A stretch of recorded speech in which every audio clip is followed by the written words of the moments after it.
Here go the Boston Red Sox.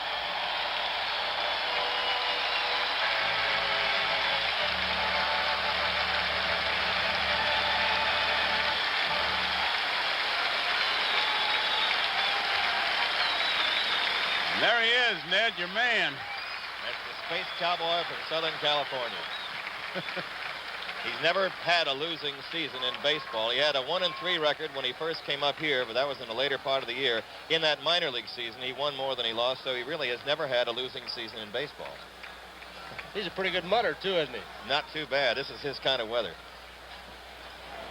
One of the things they talk about is move. He's got many pickoff moves. I know the scouts who have scouted him say, be careful. Just watch him when the catcher returns the ball. He'll take that thing and quickly throw either to second or to first. It doesn't make much difference. So, but he picked off some 12 people. Well, he's got, you got to watch his head, Joe and Tony. It's the way that he uses the head fake toward first base. He'll go, he'll walk around that 18-foot circle. He'll go out toward second base. He'll do a lot of things. Well, he's kind of a surprise starter, as is Jack Billingham for the Reds. In the second game of the World Series, I talked to Darrell Johnson, his manager, before the ball game and said, why Bill Lee today? He's not done well lately.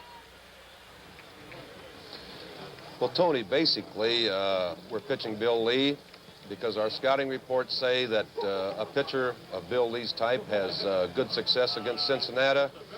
Number two, we know that he can hold people as base runners on base very well. And some of their best base stealers are left-handed hitters. And again, according to the reports, we figure that the man has a little bit of an edge over some of our other pitchers. Pretty good reason, keeping the runners close. A couple personal wars out here yesterday.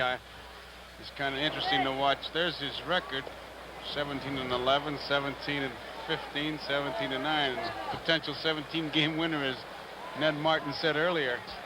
I thought Fisk and Bench did a pretty good job of showing what they can do as far as the base runners are concerned. But today's a brand new day. And here is Pete Rose, who will bat right-handed against Bill Lee. Pete Rose. Good base, Rose. 2,547 hits. That's a lot of hits.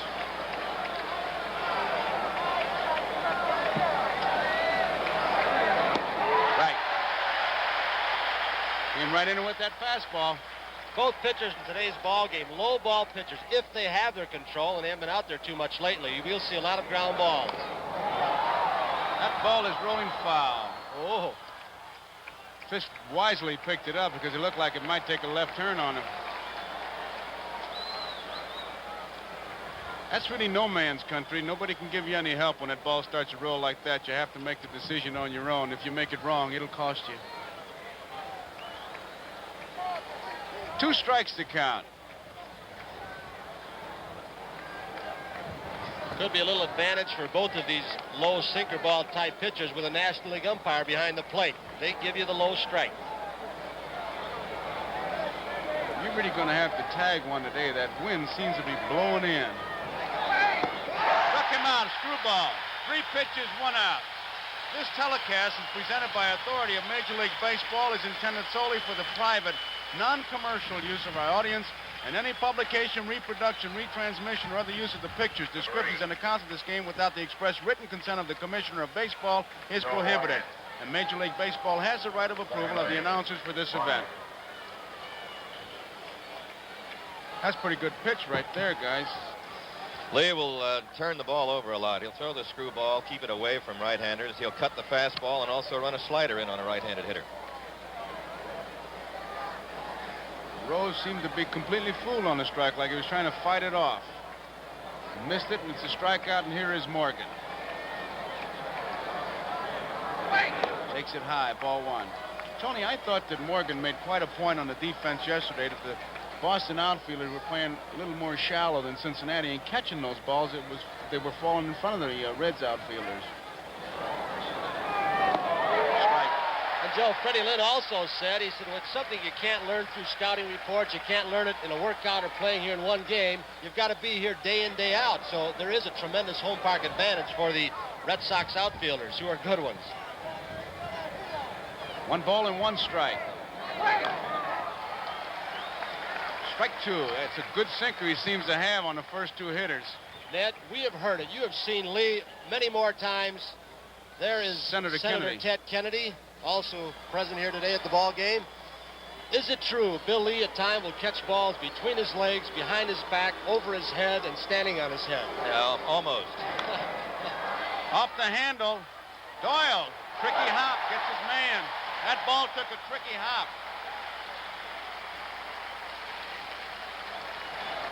Number 5. Two gutty men around second base. Johnny They Vance. say that when these infielders from the Red Sox move to artificial turf in Cincinnati, it will be at a disadvantage. I don't know. Balls bounce much truer, although faster on artificial surface. Tony, I always felt if you could play on a handball court. Doesn't make any difference. And these guys can play. They have the shift on bench. The way around. Second baseman Doyle is to the shortstop side. There you see him. They have really stacked against him.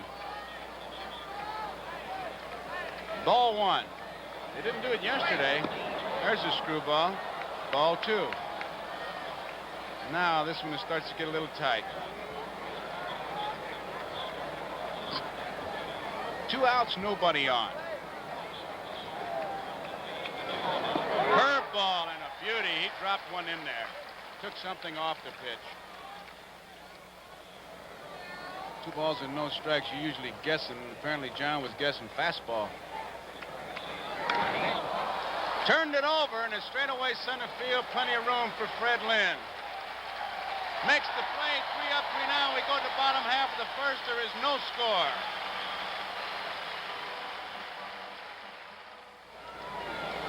Jack Billingham loosening up, and Ned, that wind seems to be blowing in. We're directly behind home plate, and you're going to really have to hit one. Yeah, it's one of those, another feature of this lovely little ballpark that when it turns around and it can in the middle of a game, the whole offense and everything changes. It's an east wind blowing off the water. It's a cold one, and you're going to have to really pick one off the dirt with a fellow like Billingham and Lee today. Cecil Cooper. Here is Cecil Cooper. First base, Cooper. 318 as a DH, which is tops in the American League. Lines the first pitch down the left field line. It is... Oh, Foster had some trouble with it, and it's a 2-base hit. Ned, you no sooner said it than it happened. Just as Foster was going to go into his leap for the ball, he hit a soft spot. This park does drain well. We'll see it. Watch his footing as he nears the warning track. He's going to jump, and there he loses the footing, while just off the edge of the webbing of his glove. Here's another angle on it, and you can see the footing just give way. Tell you, tricky things happen in this friendly little ballpark. Well, that door you saw down in the corner also gives outfielders some trouble. It's not an easy place to get used to. Denny Doyle. Here is Denny Doyle. And if he goes according to the book, which he usually does, he'll hit the ground ball to the right side. Takes it inside, ball one. Didn't take long for this crowd to get something to cheer about. Cooper leads off with a double.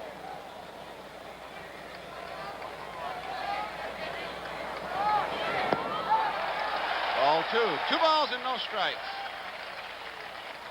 Yastrzemski on deck. Doyle, one of the best in the business at taking advantage of a man playing, and although the book says pull the ball, Rose is in at third, and he slapped the ball by him yesterday. Knocked down by Billingham. That's going to be a base hit. Nobody's going to get him. Moving to third is Cooper. First and third, nobody out. And here it is again, a base hit. Big, tall pitchers are not noted particularly for their fielding. Billingham is big. You can see he does not react too quickly. The ball almost by him with that follow-through, falling off toward first base. Just got a piece of it. And this is the man of the hour, Carl Yastrzemski, who has really done it all. He has dominated this series. 317 lifetime home run. 2 on and nobody out.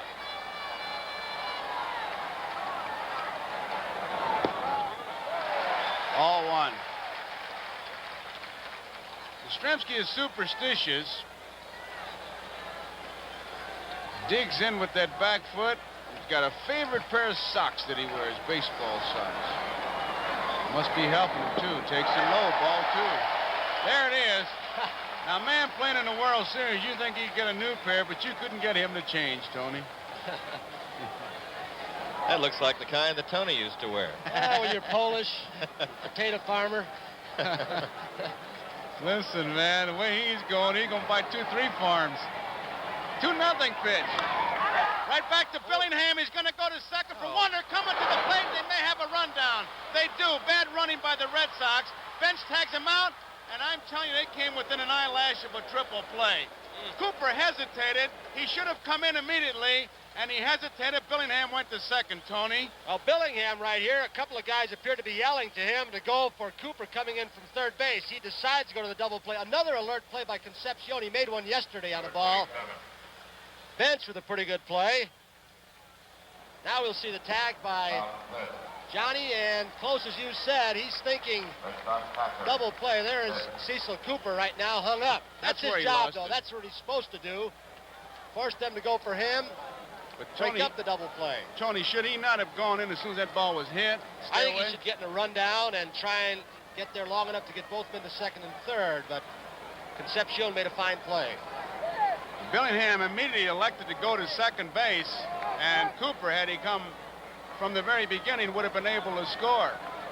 But he hesitated, which gave Concepcion a chance to make the play, and here's Fisk taking the strike. That's one of those plays that the coach says, go in on a ground ball and get hung up to move the men to second and third. But he who hesitates ends up in a double play. Never heard of that. Oh, yeah.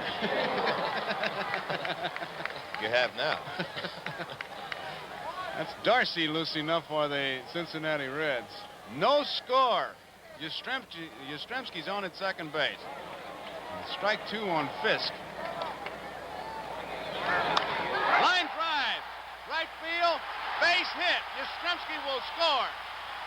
Carlton Fisk, a clutch base hit.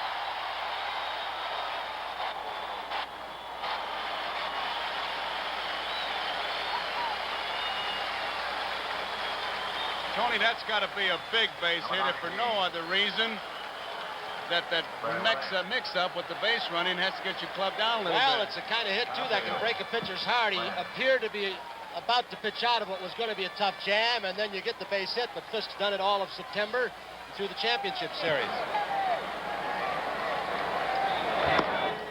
Here is Fred Lynn taking a pitch outside, ball 1. Interesting, Joe. Some of the papers and some of the Cincinnati people said the outfield should be playing more shallow. Geronimo is playing more shallow in center field today. Ball 2. Ned, I felt that ball would have gotten by Griffey. You've seen enough balls in right field. That could have been some fun to him. Yeah, once it gets down and rolls around that corner, why, right fielders that are unused to it have a time with it. Too bad the Red Sox, for them, they ran themselves into an out there. Bouncing ball to Morgan. And that's it. But the Red Sox score a run. We complete 1 inning of play here. Boston 1, Cincinnati nothing.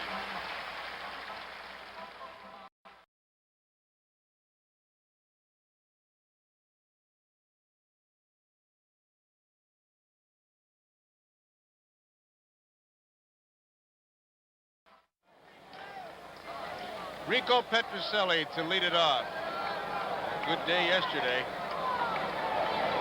First pitch, right field. Griffey's going back near the line. This could be trouble. Foul ball. Foul ball. Griffey really gave it an attempt. He hit the wall hard also. Another one of those tricky spots we explained to you yesterday. Ned, this is a tough spot, isn't it? Right in there, and a lot of fielders worry about the wall. Evans plays it as well as anybody I've ever seen. Griffey played it well there. Ooh. He looked at that wall twice as we saw it on the replay and actually had a play, but you can't blame him for not making it. The ball was in the park, but that's an awful tough play. It's a tough wind, and of course he's got a warning track he's not familiar with. When you know a warning track, you know a couple of steps you're going to be at the wall. Again, the home park advantage. Outside, 1-1. These Red Sox, an aggressive hitting club. It's a first ball hitting ball club. Fourth on the all-time Red Sox extra base hit list. 1 ball, 2 strikes. Petrocelli didn't have many hits in the '67 series, but 2 of them were home runs in 1 game. He can play this part. Curveball gets him. big breaking curveball, and that's the first strikeout for Billingham. And that's where Billingham can be tough. Right-handed hitters, he can hit the outside corner with a sweeping curve, a slider, sinker ball, brush you back when the pitcher comes in on you. His curveball has been giving him trouble as of late, and he was replacing a rotation by Freddie Norman, and it's just kind of a switch here. We talked earlier in the game, Billingham in his park, Sparky feels that he needs Norman as his middle relief man in a big series. Evans takes outside, ball 1.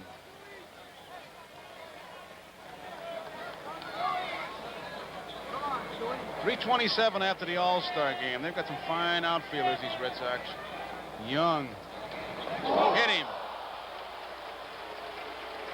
That's one thing that Larry Shepard, the Cincinnati pitching coach, and also Sparky said they learned yesterday they've got to pitch inside.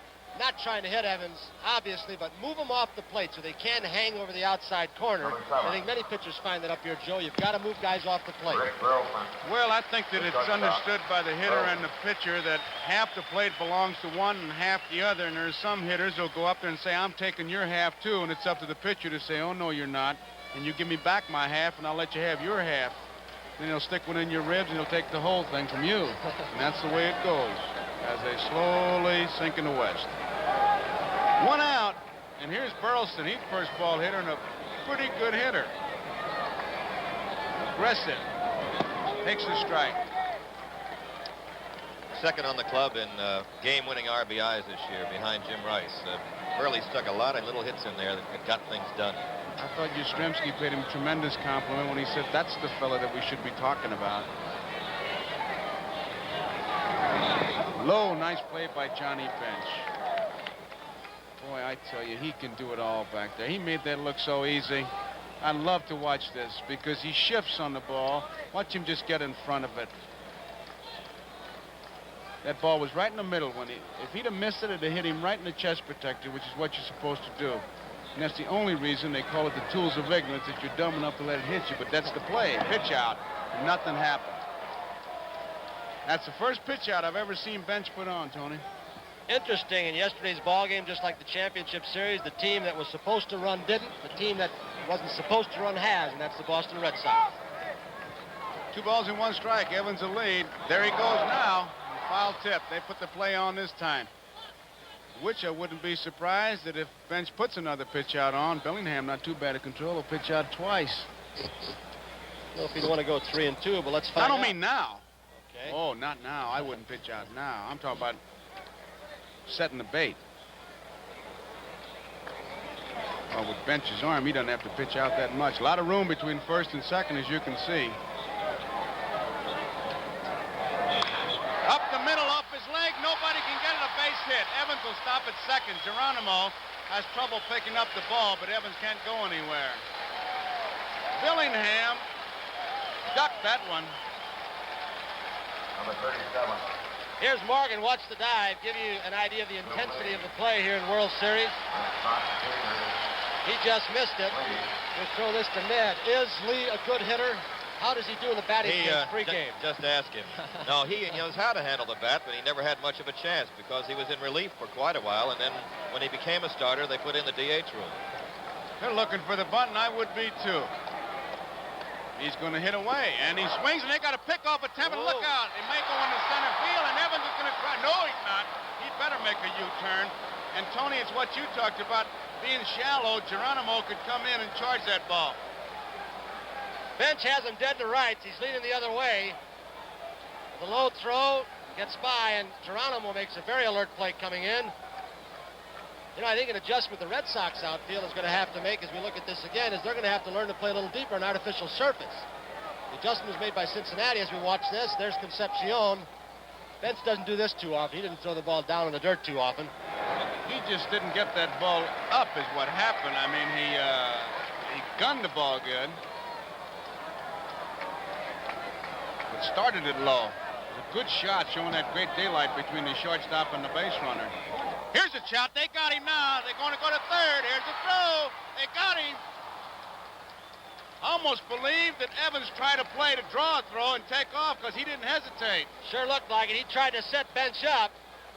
There he is. He isn't Well, I don't know. He caught Bench in the middle. Bench caught him in the middle. He's out at third, attacked by Rose, but I think you're right. He tried to set Bench up, and he got caught. I'll tell you something, though, Tony and Ned. Concepcion had to put a little extra on that ball. If he throws one of those little infield fly jobs down there, Evans has got it. This Red Sox ball club, Ned, is an aggressive base running club. And they don't run the bases, haven't run the bases that well until the latter part of the year. They don't play station to station. I mean, one base at a time. They just take off. They don't have the team speed to make them a real flamboyant running ball club, but they try to take that extra base and take the advantage if they can. They got these Cincinnati Reds wary, I'll tell you. Out on strikes, that ends the inning, an exciting inning. So at the end of 2, Boston 1, Cincinnati nothing.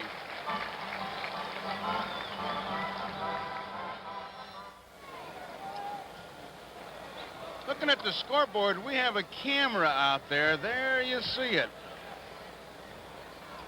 This is the shot that he'll get from that scoreboard.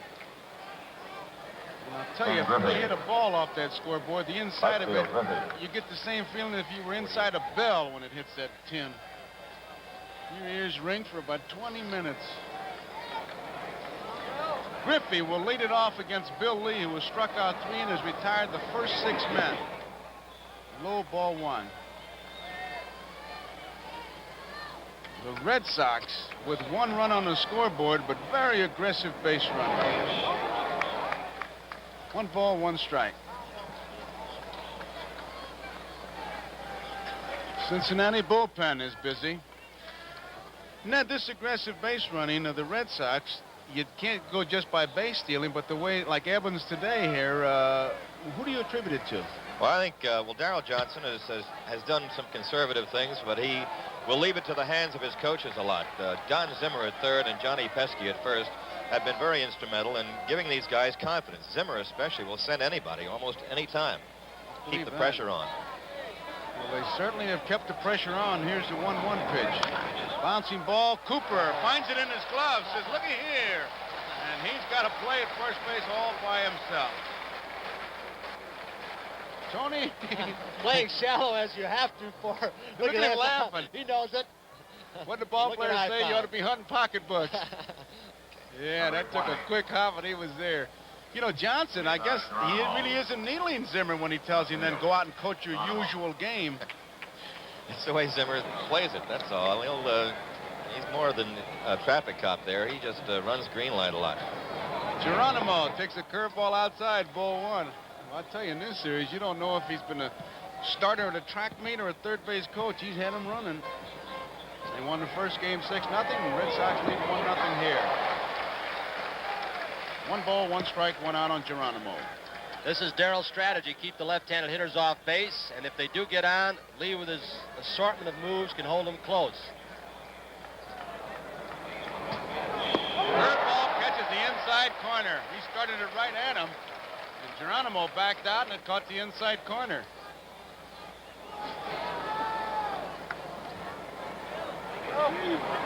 Fastball just misses. 2 balls and 2 strikes. Rod Dedeaux, the baseball coach of USC, must be proud today. Sitting in the stands, one of his boys pitching, and Fred Lynn in center field, one of his boys. Struck him out. College baseball is such a big part of the total baseball picture with fellas like Dedeaux and Ron Fraser. There's Alex Grammas coaching at third. Number 43. And George Sugar coaches at first, and they haven't had any business. They've been the loneliest men in the ballpark today. Baker. 8 people up, 8 people back, 4 strikeouts. Billingham is not much of a hitter. Burleson. 3 perfect innings for Bill Lee. 3 up and 3 down again in the third. We go to the bottom half. It's Boston 1, Cincinnati nothing. Bottom half of the third inning, and Cecil Cooper will lead it off. And there is Commissioner Kuhn, and in the Navy hat to his right is Secretary of State Dr. Kissinger.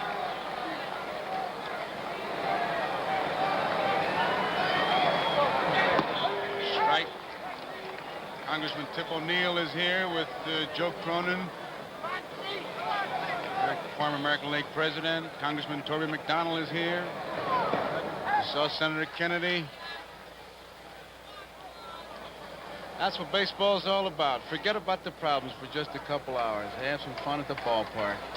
And so far, the Red Sox have been doing that. 1 ball and 1 strike. Cecil Cooper off the handle. Joe Morgan lays back, makes the play.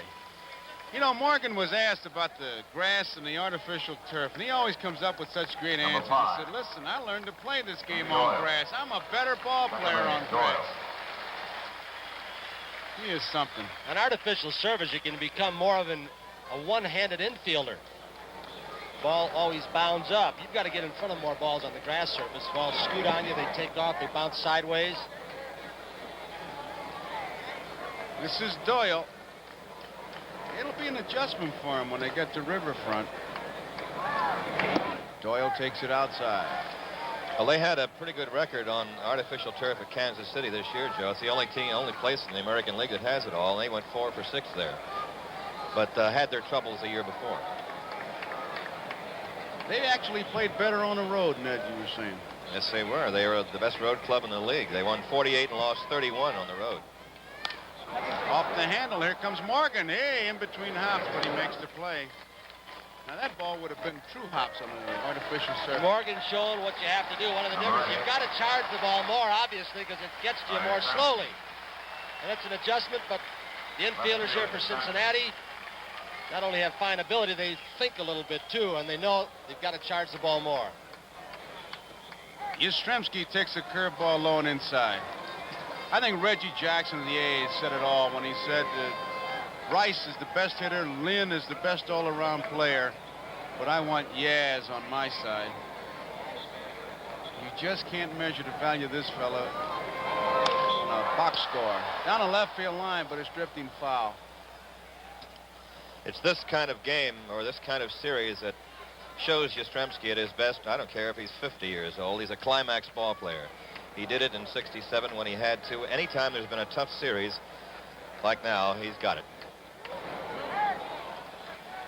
Outside, 2 balls and 1 strike and 2 outs. A climax ball player. That pretty well sets it right there, boy. I'd like to have that on underneath my picture. You did once. Yeah, American Legion. 3 balls and 1 strike, 2 outs. Tell you another man who's done pretty well in postseason play, and he's right to the left of your screen now, and that's Jack Billingham. He's been here before, done very well against Oakland. 13 2/3 innings, giving up just 1 run and 6 hits. Yastrzemski draws the base on balls. That's the first walk given up. And here's Carlton Fisk and what he's meant to this ball club since he came back. In fact, he drove in the only run that's on the scoreboard after 2 were out. And that, to me, is always the toughest RBI in the world, that 2-out RBI. And he did it with Yaz on at second base, so he had to widen his strike zone to drive it in, and he did.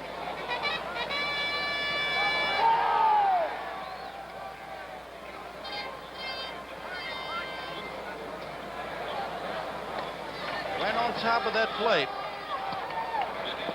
There's the strike. Fisk had a 19-game hitting streak snapped yesterday, so he starts a new one today. Said I think along with Yastrzemski, Fisk might be the smartest hitter on this club. He'll adjust to pitches and situations, and he knows when to go with a pitch, when to pull it.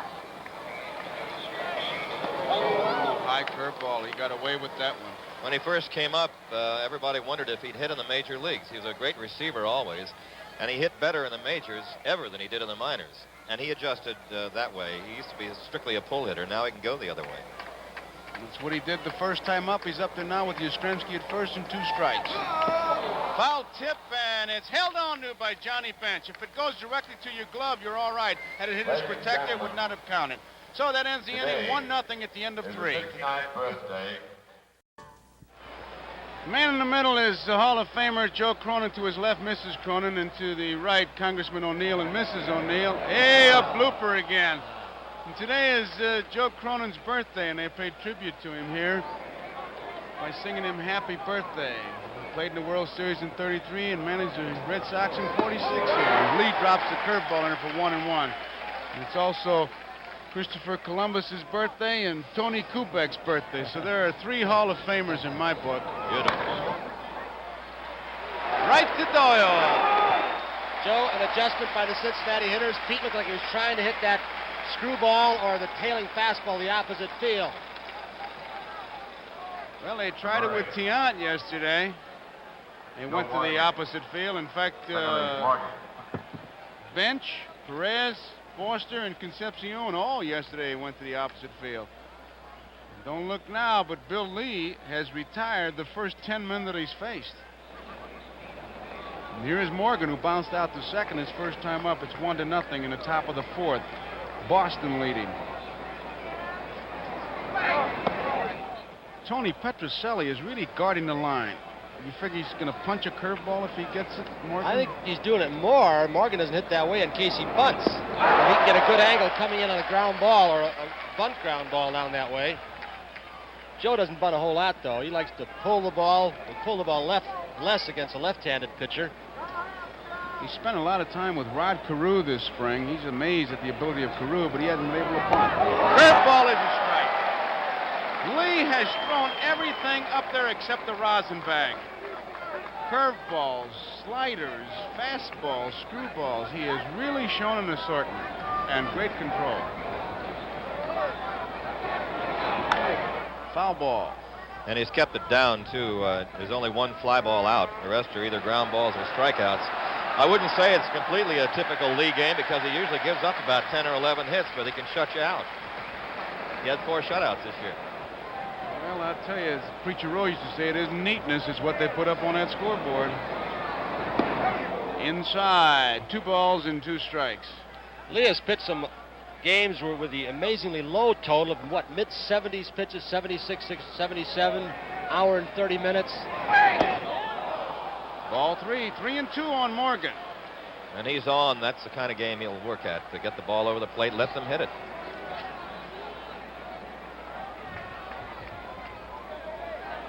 One nothing, Boston leading, top of the fourth. They got a run in their bottom half. Ball 4, it gets by Fisk, but Morgan will not go anywhere except to first base. Here we go again. Now we'll Morgan see it. yesterday. Today we got Lee against Morgan. Now we'll see that move. Yeah, this should be fun. You know Morgan's going to have to try it. Johnny Bench flied to center field his first time up. They overshifted. They'll not overshift. Time is called as Morgan cleans off his spikes at first base. He's standing in foul territory, just working on his shoes. Now he's ready.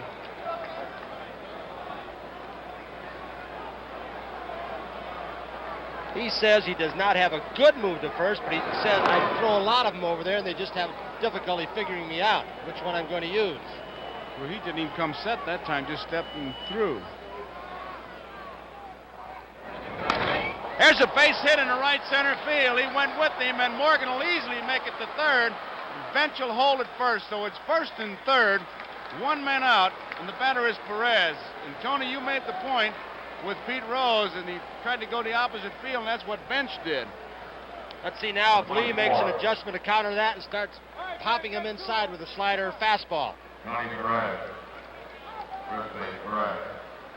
It's a cat and mouse game, and when they start going with you the opposite field, to keep them honest, you got to jam them, but you got the friendly wall over here if the hitter is looking for it.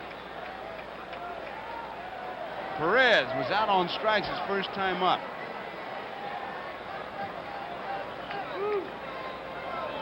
Keep it away from him. That was in a pretty good spot right there. That was double play country. Joe, I was watching Fisk yesterday. He uses, it seems, his chest protector as an indicator where he wants the ball in the strike zone.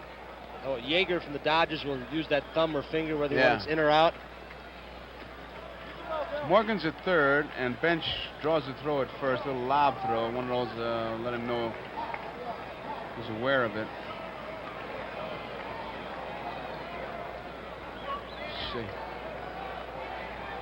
He's gloving it. Outside. That ball was off the plate in a good spot. Obviously trying to keep the ball low and outside, or at least low, to get the ground ball to get out of this inning.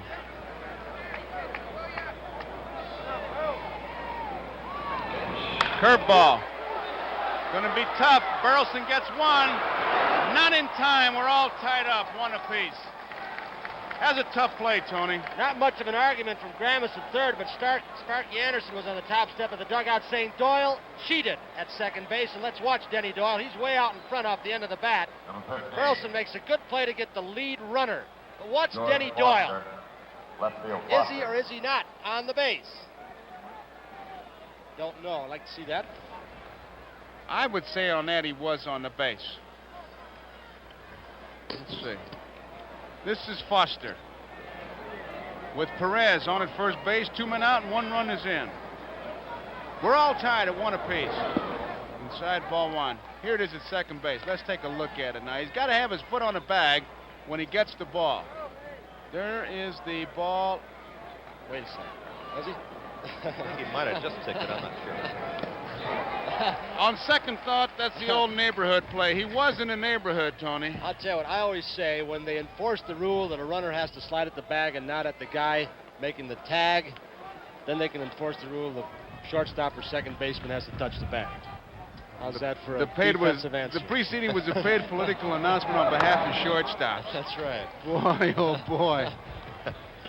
You hear that, Ned? The old automatic, yeah. I heard he did it very well, too. Didn't he? Huh? Like it was scripted. We're all tied, 1 apiece.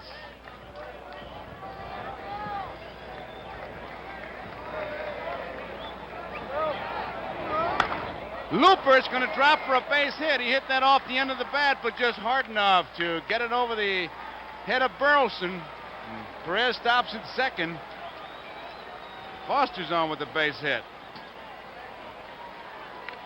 So after retiring 10 men in a row, the base on balls came home to haunt. And now a base hit by Foster, and it's first and second, 2 men out. And Concepcion is the Number batter. 13. Dave Concepcion. Shortstop. Tony, I don't know if they're anticipating or guessing or looking, but they are definitely going up there with an idea of what they're going to do. Looks like they're trying to hit the ball up the middle or the opposite field. And if you're going to throw slow stuff, off-speed stuff as Lee has, you better keep it down, because if you get it up, that's what you get, the little bloopers over the infield. If it's down, it's the weak ground ball in the infield. They're waiting longer on Lee, definitely. High screwball, ball 1. I think what they're trying to do, Joe, is force Lee out of his pitching pattern. They're the on-basemen, Perez and Foster, but they want him to go back to his fastball. They're a fastball hitting club. They're trying to force him away from the off-speed stuff. There's a fastball, and he threw it right by him, although Concepcion did get a piece of it, and now he wants some pine tar. He doesn't like that. A look of disgust, a guy stepping out of the box. He likes to get the ball and throw quickly, doesn't he, Ned? He does. He will often vent his spleen on batters that do that, too. Does that mean he knocks him down? Not often, Is no. that spleen venting? He shows it a different way, the California way. 1 ball, 1 strike. Curve ball misses. 2 balls and 1 strike, and all the umpires in the stands thought it was a strike. Lee wants a new ball now. He does get people mad at him sometimes. He got the White Sox furious at him that game in the rain where they won because he was throwing all that junk up there and they couldn't hit it. Can't really blame the pitcher. There's a fastball, and it's hit straight away center field. Lynn got a bad break on that ball, gliding in, makes the play. He got a bad jump on it, but that speed will erase your mistake. Makes the play, ends the inning. In the bottom of the 4th, we're all tied at 1 apiece. Fred Lynn to lead it off, known to bunt when he leads off, known to jump on that first pitch. Just a good all-around ball player. Tries to bunt. Foul ball. You're not that smart. He must have told you something. No. I'd watch him. You got the scouting report. No. Listen, I watched him. Watch Bench get out of there. He comes out of that chute like Yogi Berra is the only guy that I can compare Bench to. Did I say that right, where Yogi is still 1.5 over him? I've seen him come out and throw guys at third base in bunt situations. Yogi, huh? Oh. And Bench comes out there just as well. Left field. Foster's going back to the wall. He's going to have to come in a few steps now. Makes that one-hand grab with that glove that he uses like a tweezer. You know, Sparky told him to just go to the wall and try to catch it, and if it goes over your head, let somebody else worry about it. And that's not a bad idea, Ned. Well, opposing outfielders have a problem. Claudell Washington, the A's, did have that problem, and the wind hurt him. He went to the wall, but and then came in, but the ball it was hit off the wall. I don't know what you said yesterday on radio, Joe, but we said here sooner or later that wall's going to play a part in this series where we got 13 innings just about and hadn't been hit yet. The only way it's going to play a part if it collapses. Everybody's made such a... I tell you, that workout day was really something. Petrocelli takes it outside 1-1. They were taking pictures like they had just put up that wall. 1 ball, 1 strike. Although yesterday, Tiant could have beat anybody, anywhere. Wall. Outside, 2-1. He was a good pitcher yesterday, man. Evans, the on-deck batter.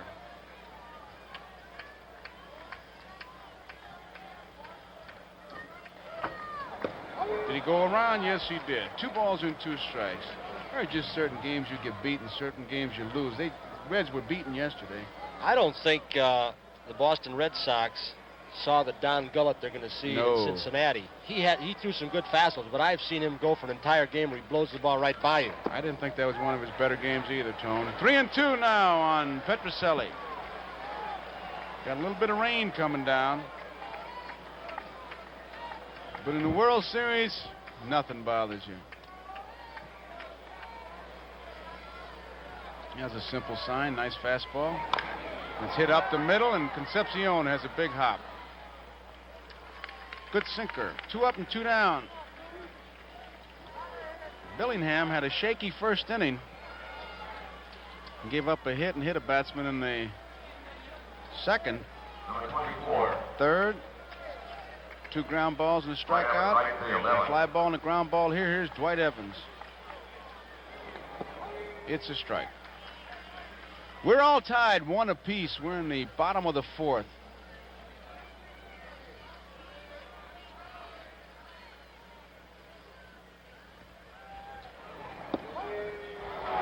Outside corner. 2 strikes. Let's pause briefly for station identification. This is the NBC Television Network.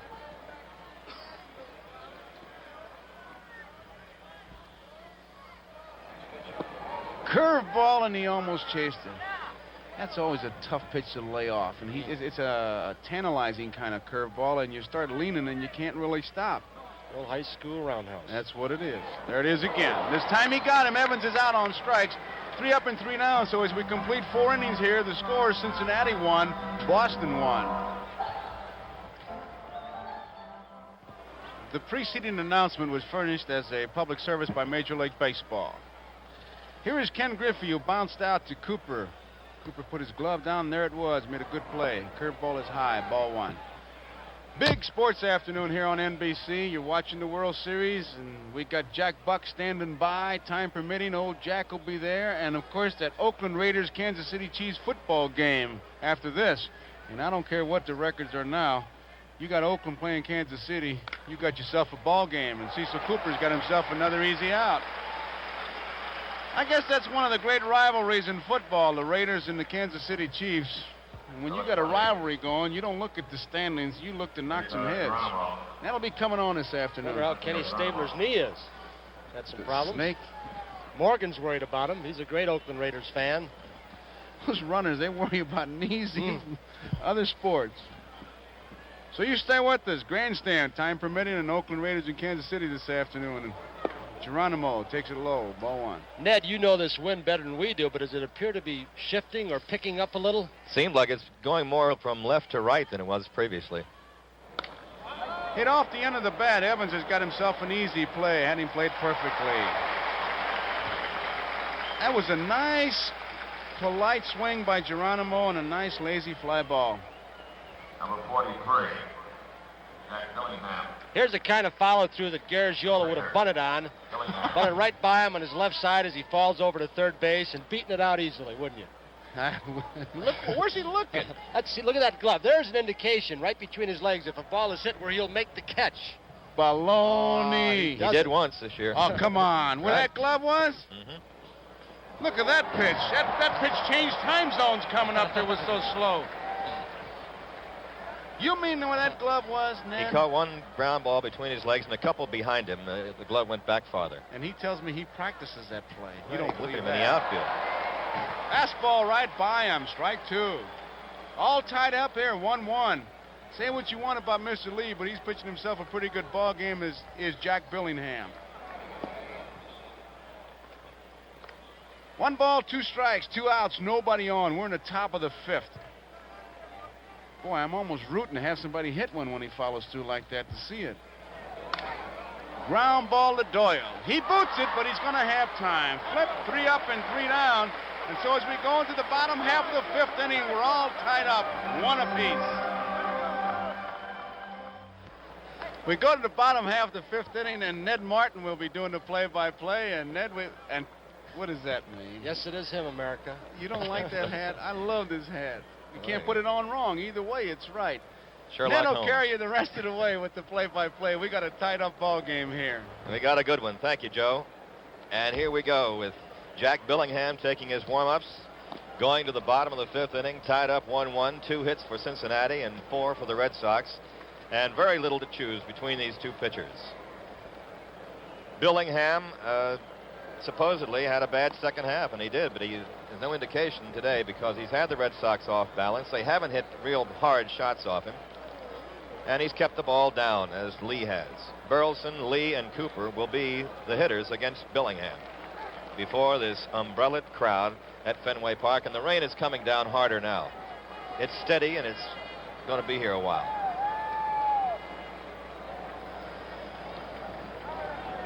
Here is Rick Burleson. Number 7. We got to get some policing done on home plate. We've seen a lot of games out here in this kind of weather this summer. Some that have been held up an hour and a half, started again, held up again. Burleson is having a great series so far at the plate. There's a slider for a strike. He singled his first time up. 4 for 4 in the series.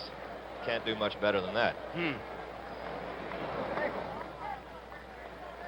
1 ball, 1 strike.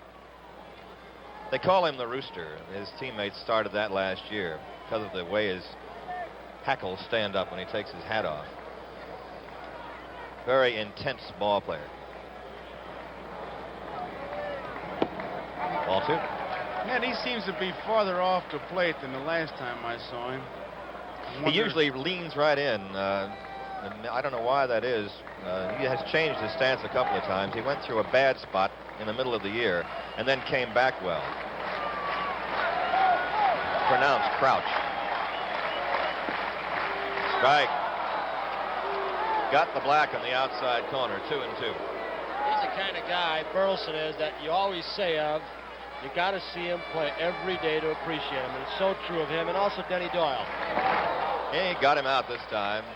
Burley doesn't strike out often, but Billingham got him, and that's number 5 for Jack. Number 1 down in the Red Sox 5th. Bill Lee. Game tied 1-all.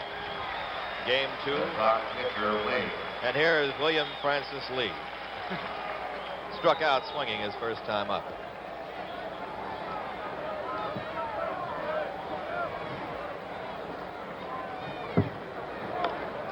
Good bunt. Bench. What a play! Beautiful play by Johnny Bench. Oh, baby, what a play. That's worth the price of admission. You just can't stop to think on that. You got to pick up and throw. And the crowd appreciates this play. Watch him get out of the chute and grab that ball, and he's throwing right now. He was ready to throw. Tremendous play. Number 17. Here's what it looks like from that camera in left field. Yeah, the handheld camera to show you again. Bench getting out of there, and does he move for a big man? Great throw, and it was a good bunt, too. Beautiful bunt. And you can, with the weather being what it is, it was a bit wet. Sometimes you throw that an uncalled for spitball on a day like today. I'll take Mr. Bench anytime. Oh, take him any way. Cecil Cooper 1 for 2. Ball 1. Coop doubled to left field his first time up and grounded out to second in the 3rd. He can hit. Always around that 300 mark. A ball, 2-0. If you were a general manager, how would you like to make a trade in which you got Joe Morgan, Cesar Geronimo, Dennis Menke, Ed Armbrister, and Jack Billingham? That wasn't too shabby a deal for him, was Bob it? Howsam did it for Cincinnati. Good stop by Billingham. 3 up and 3 down. Nice play by Jack Billingham, the pitcher. And we go through 5 with the score tied up 1-1. Put the hat off.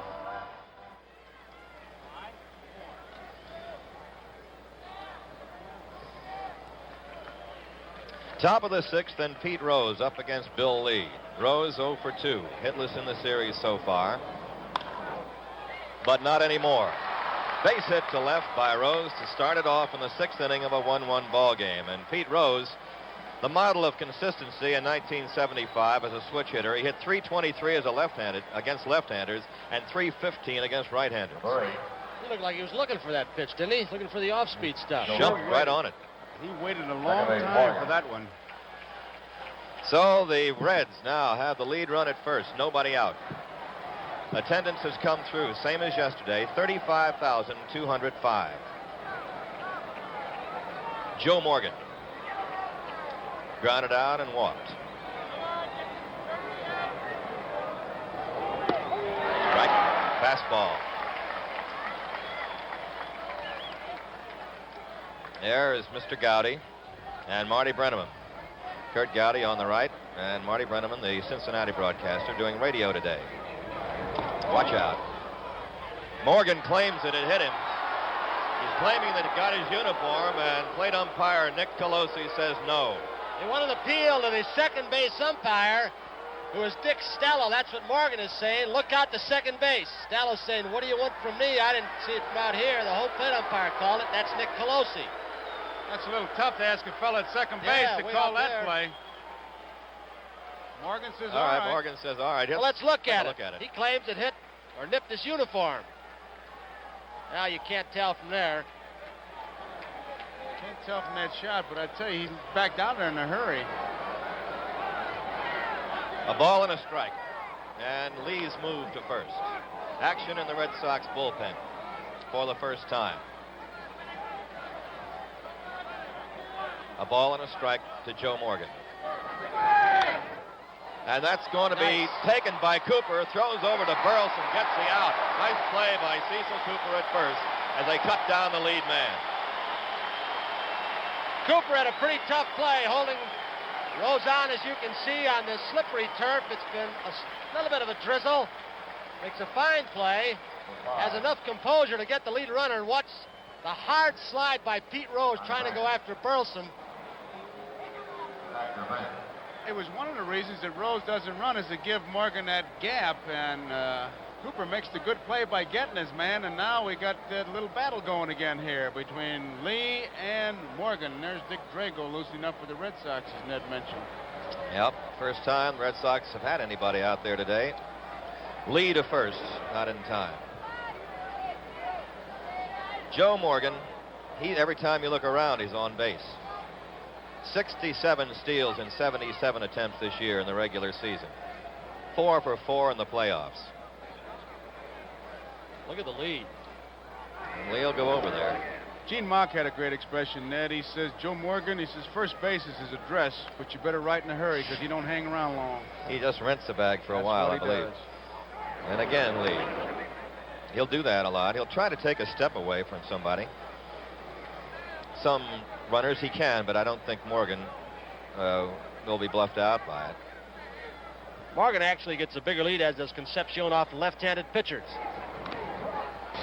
The foul, and the count is 0-1 to bench. Look at Joe marking off a spot right there. He's doing some groundskeeping. That's where he knows he's got to go that far. Tommy Harper, who used to steal bases by the ton for the Red Sox, and before he came here, always took about a 5-step lead, and he never changed, no matter how many times the pitcher went over, no matter how good his move. Watch it.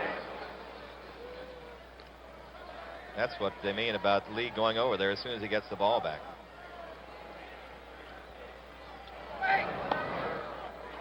Tails away, ball 1. 1-1. Morgan with interesting base-stealing philosophies. He's very positive. He says, worry about getting back to first base, not me. He says, I've already got that. I'm thinking second base. And dancing back again. I'll tell you how I feel. I don't think he'll run with bench hitting if they get 2 outs, although you'd have to be ready for him. You wouldn't want to take that bat out of this big guy's hands. But he's drawing throws. There he goes. There he goes. Look at here. He's got it. Out! Out! Got him again. Denny Doyle making the tag. You got to give credit to Doyle, Tony. Good tag and a gun by Fisk on the proper side of the bag. The ball drifted right into the runner. Look at him get rid of the ball with something on it.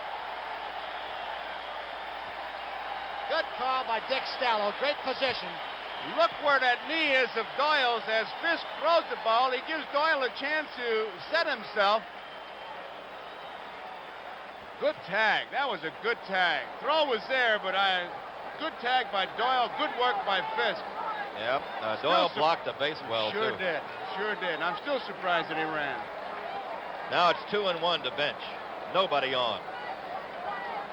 The shift is on again on Johnny Bench. 3 infielders on the left side. Strike 2. Sinking fastball. There they are. Doyle well over toward the shortstop way, and Burleson in the hole, and Petrocelli up the line. 2-2. 2 balls, 2 strikes. So Carlton Fisk, who everybody said they're going to run all over the place on him, has thrown out 2 in the series so far. And of course, you got to say, with Morgan and the play and everything, that is not the fastest track out there. It's heavy. To center field, Lynn coming on. He's got it! Fine play by Fred Lynn. Great. He slips on the first step as he started to break in. Now we see him from our center field camera with a great recovery. Second time he's done it today, and he has done this all year long in short left, center, and right field. Here comes another angle on it. Lynn out. Great catch. Innings over. Going to the bottom of the 6th inning. 1-1.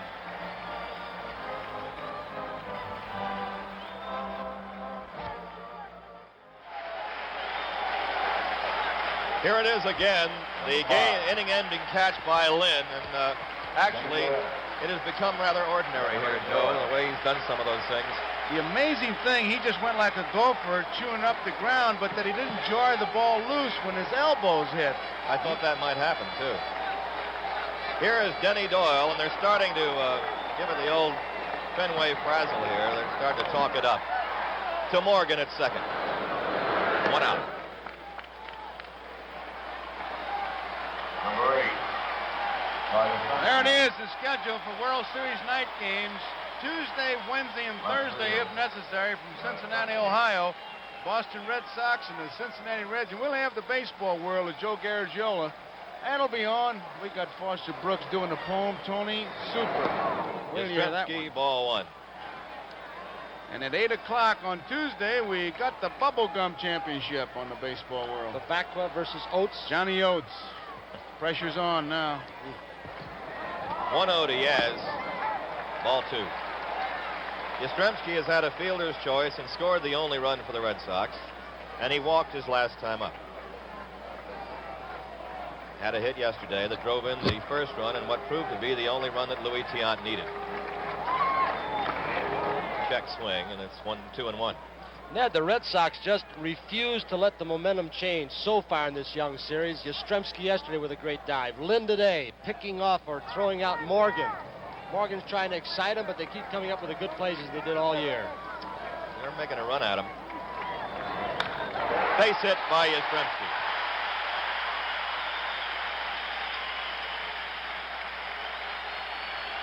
So Yaz is on with a 1-out single. Watch that bat of Yastrzemski's. He was wrapping it. He wraps it a bit here and then right into it, and a great follow-through. I think the interesting thing to me in this Red Sox, the way they're playing, is they have not changed. They still run even if they're thrown out, and Fisk behind the plate has not changed his style. A lot of times you get a fast base runner on, they'll go for slow curveballs.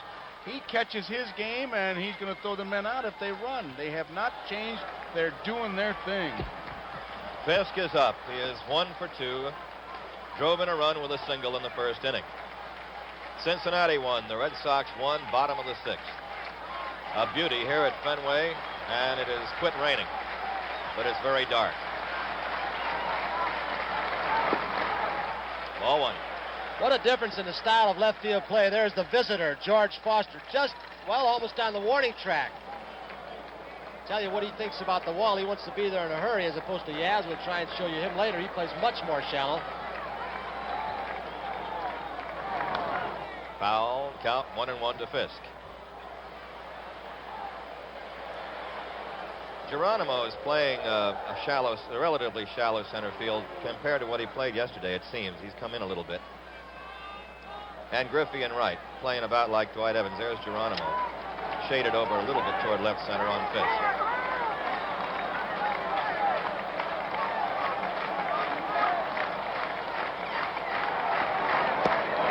Laid off the breaking pitch. 2-1. Activity in the Cincinnati bullpen. We look at Fisk. Pedro Bourbon, one of the core of great relievers the Reds have had this year. Anderson can use 4 guys out there, and they remind me a little bit of, there's what is happening to the pitcher's mound now, a little bit of mud out there, but they remind me of the bullpen that Dick Williams had with the A's a couple of years ago when he had 4 guys that he can use either short or long. Tony, would you hit and run here? They do it with Fisk on occasion. He's got a big hole between Morgan and Perry. Had a notion on it, I believe. 2-2. Ken Harrelson, one of the TV broadcasters up here, the Hawk, told me that he thinks Fisk, for a big, powerful man, can adjust his swing and hit and run and cut down his swing better than anybody he's seen. Ball 3. 3-2. Now, what do you do with Yastrzemski? Send him on his way. I would, yeah, too. you send him, and I think that Darrell will. We're unanimous 3-2. here? Yep, for the first time. Well, I don't know. we got 2 votes for no downstairs and 1 abstain. We say he's going. 1 out. Yep. And he's going to get second base. Concepcion bobbles the ball, and safe all around.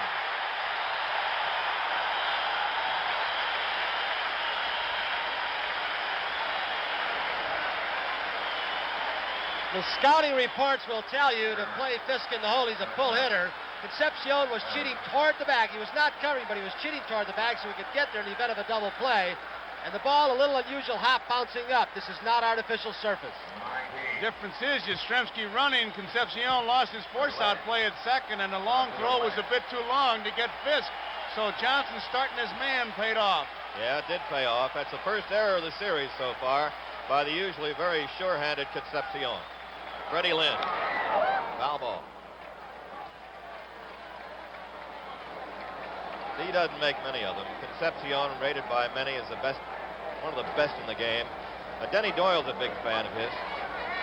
You look at Freddie Lynn, who did everything in his freshman year. Concepcion has an arm, he's got range, soft hands. Doyle said puts him on a par with Larry Bowa of Philadelphia, almost, except he played with Bowa over there. He has it second.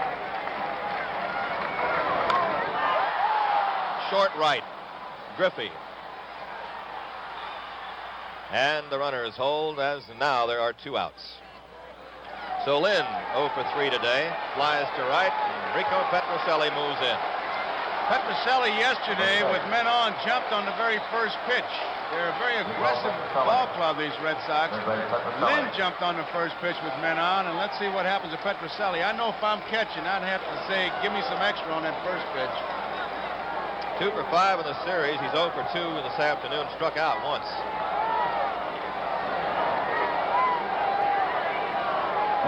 One ball game. Yastrzemski at second. The lead run. Fisk at first. Right, good breaking ball.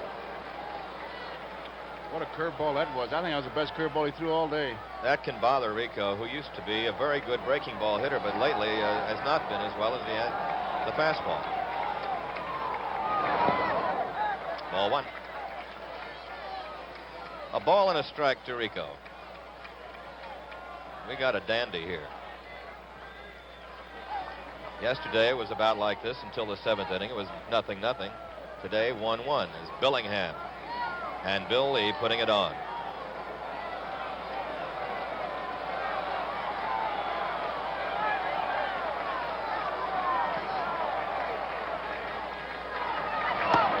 Fastball that time. It's 2-1. Petrocelli had, there's Yastrzemski at second. Got on a single, and Fisk is over at first. If you were a guess hitter, you'd guess curveball. I would. Right now. Didn't get it. Well, it had been a slider. 2-2. Petrocelli had an inner ear problem that really bothered him this year. He almost had to stop the game.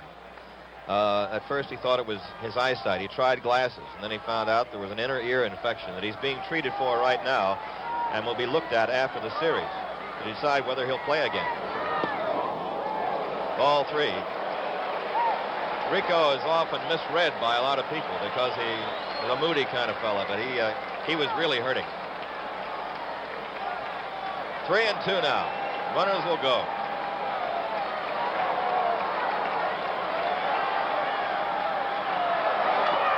Foul ball. Have to do it all over. 3-2, 2 outs, 6th inning, 1-1 game. Petrocelli hails from Brooklyn, New York originally. Has been living here but is moving to Florida. Next door neighbor to the home plate umpire, Nick Colosi. Colosi grew up, hung out with Rico's brothers. Rico's just a kid. 3-2. Base hit. Is it? Yep, base hit. Yastrzemski will score. 2-1 Red Sox.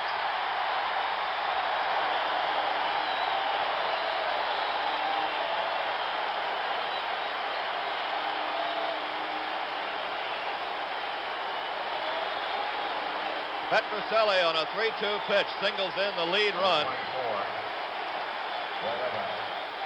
There it is again, too, Ned. That big 2-out RBI base hit. They got it from Carlton Fisk in the first and got it from Petrocelli here in the 6th. That's worth double its weight. Fisk went to third on the play. So now runners are at the corners with 2 outs, and here's Dwight Evans. Hit by a pitch and struck out. 2-1 Boston, 6th inning.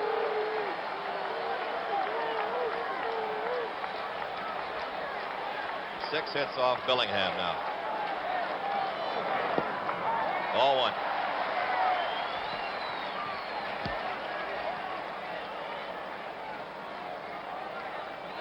Three RBIs for Petrocelli in the series. Evans had a leadoff single yesterday.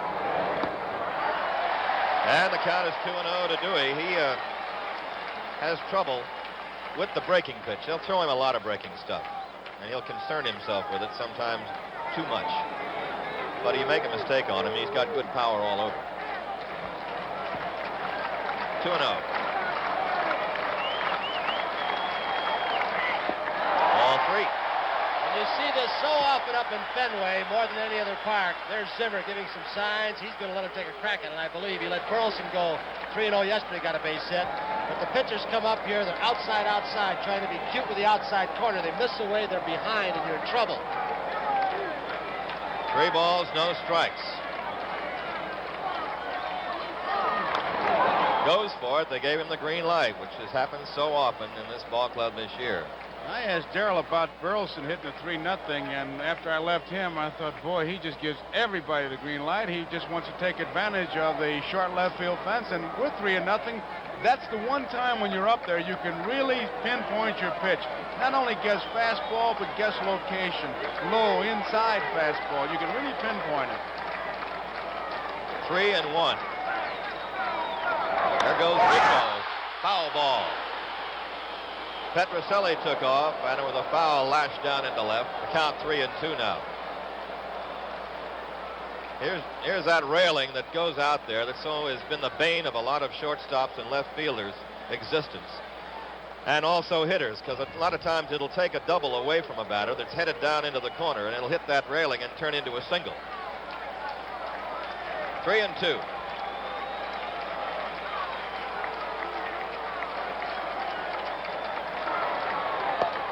Ball 4. Checked with first base umpire Larry Barnett. He says ball 4. Seen Benz do that before. He tried to steal the pitch. He wanted to call it himself, try and intimidate or influence the umpire's call, and he starts walking away. This looks like a trick you pulled, Joe. Watch him after the pitch is made as he went around. Up. What's John? Oh, Hey. we got him.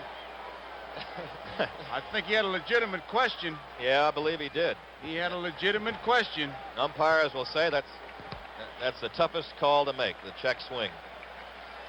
Well, there's going to be a change of pitchers now. That is going to be all for Billingham on the disputed walk to Evans. Pedro Bourbon, who used to be in the American League and now is over here, and a fine National League pitcher is coming on. There's a break in the action here at Boston. The score, the Red Sox 2 and Cincinnati 1. There you see the commissioner's official box, Mrs. Kuhn at the far end of your left, and Dr. Kissinger as we move over next to Commissioner Kuhn. Youngster or young man who threw out the first ball, and then Congressman Tip O'Neill smoking that cigar with the brown cap on. Mrs. O'Neill, Joe Cronin, former general manager here, Mrs. Cronin next to him. And that was Herb Schlosser speaking to the commissioner, president of NBC. And Congressman McDonald is behind Congressman O'Neill. Mrs. McDonald, Bill Solisich is here. And the Sand guys are out on the mound. You covered the whole ball yard right covered there. everybody. You covered every bases with all the executives. Kurt did that That's yesterday. known as job security, Tony. Job security, that's what it is. You all did it again, didn't you? Where's the right. new contract? If you want us to get a shot of Mr. Yawkey, Ted, we're going to be glad to do Ned, we'd be glad to do that. Okay, Ralph. And there he is. Go ahead. Mr. Thomas Yawkey up there. Haywood Sullivan to your right as you look at them. Haywood Sullivan, the director of player personnel. Mr. Yawkey was cited by Boston for the first time the other day. They gave him a copy of the old North Church, a replica of it, and honored him. Pedro Bourbon was 9-5 in 1975. He'll be facing Rick Burleson with the bases loaded. The Red Sox leading 2-1. The sand they have put out on the mound and around home plate for better purchase by the pitchers. It's really not sand, it's some sort of dried fertilizer. Pardon the expression. There's a strike. 0-1. Bases full of Red Sox. Fisk at third, Petrocelli at second, Evans at first. And Burleson 1 for 2 on the afternoon. Pedro Bourbon. Inside, past bench, but just a short one. 1 ball, 1 strike. There's Fisk at third base, ready. And there's activity again in the bullpen for the Cincinnati Reds. This is McEnany, who appeared yesterday. Will McEnany working again. Fly ball, center field. Geronimo there, and that wraps it up. For the Red Sox, a run. They had a couple of hits. There was an error and 3 left, and going to the 7th, it is 2-1 Boston. Well, time permitting, coming up next will be Grandstand, and that'll be all the highlights and scores of all the activity. And, of course, it's a big sports afternoon with World Series and football. In fact, there's one upset in the making going on right now in the first quarter. Baltimore leading O.J. Simpson and Buffalo 14-0. Jack Buck will have all the highlights for you on Grandstand. And then we've got the big football game, Kansas City and the Oakland Raiders. And that's always a beauty when those two teams get together. So Grandstand, time permitting, followed after this game, the Oakland Raider and Kansas City game. We'll have all the highlights and what have you. Right now, we got a beauty right here, Ned. That we have, sir. Tony Perez leading off against Bill Lee. Red Sox leading 2-1, out hitting the Reds 6-3. Strike to Perez. Perez is 0 for 2, struck out and had a fielder's choice, but has an RBI on the fielder's choice. One of the Red Sox runs is unearned. tailing away with a screwball. The count is 1 ball, 1 strike. Red Sox have double-barreled action in their bullpen. Pop foul. That's coming back out of play.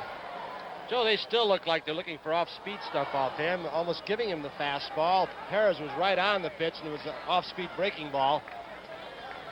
He's spotting it well, though, Tony. There's our handheld microphone. Camera from behind the left field wall, past Jastrzemski in toward home plate.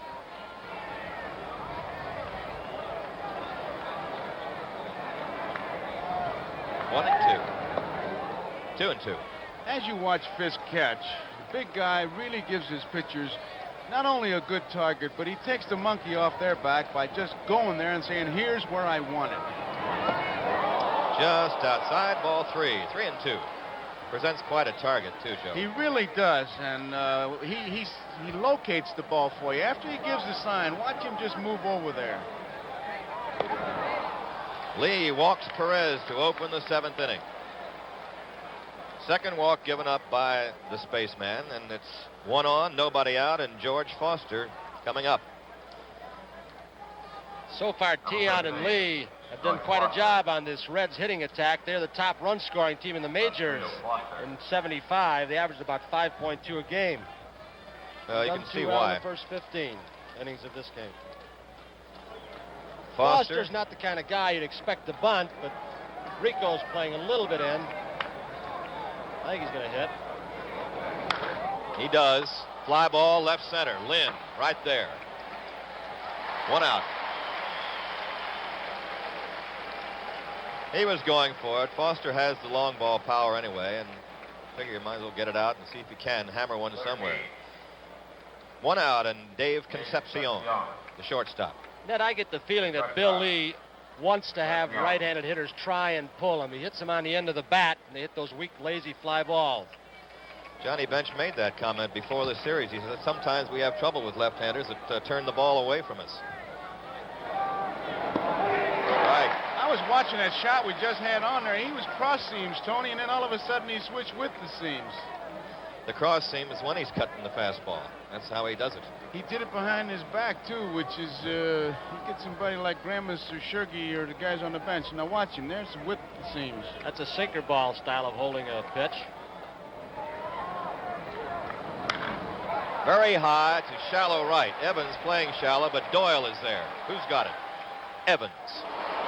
That'll give you an idea of the kind of range Dwight Evans has in right field. It's very spacious, as you know, here in right. He took that ball almost down the infield. He did. And he didn't have that far to come for it either. And you infielders love that, don't you? Let the sure man have it. That's the outfield. See where he grips this one, Tone. Ken Griffey is 0 for 2. He's grounded twice to Cooper. One was a difficult play, and the other one an easy one.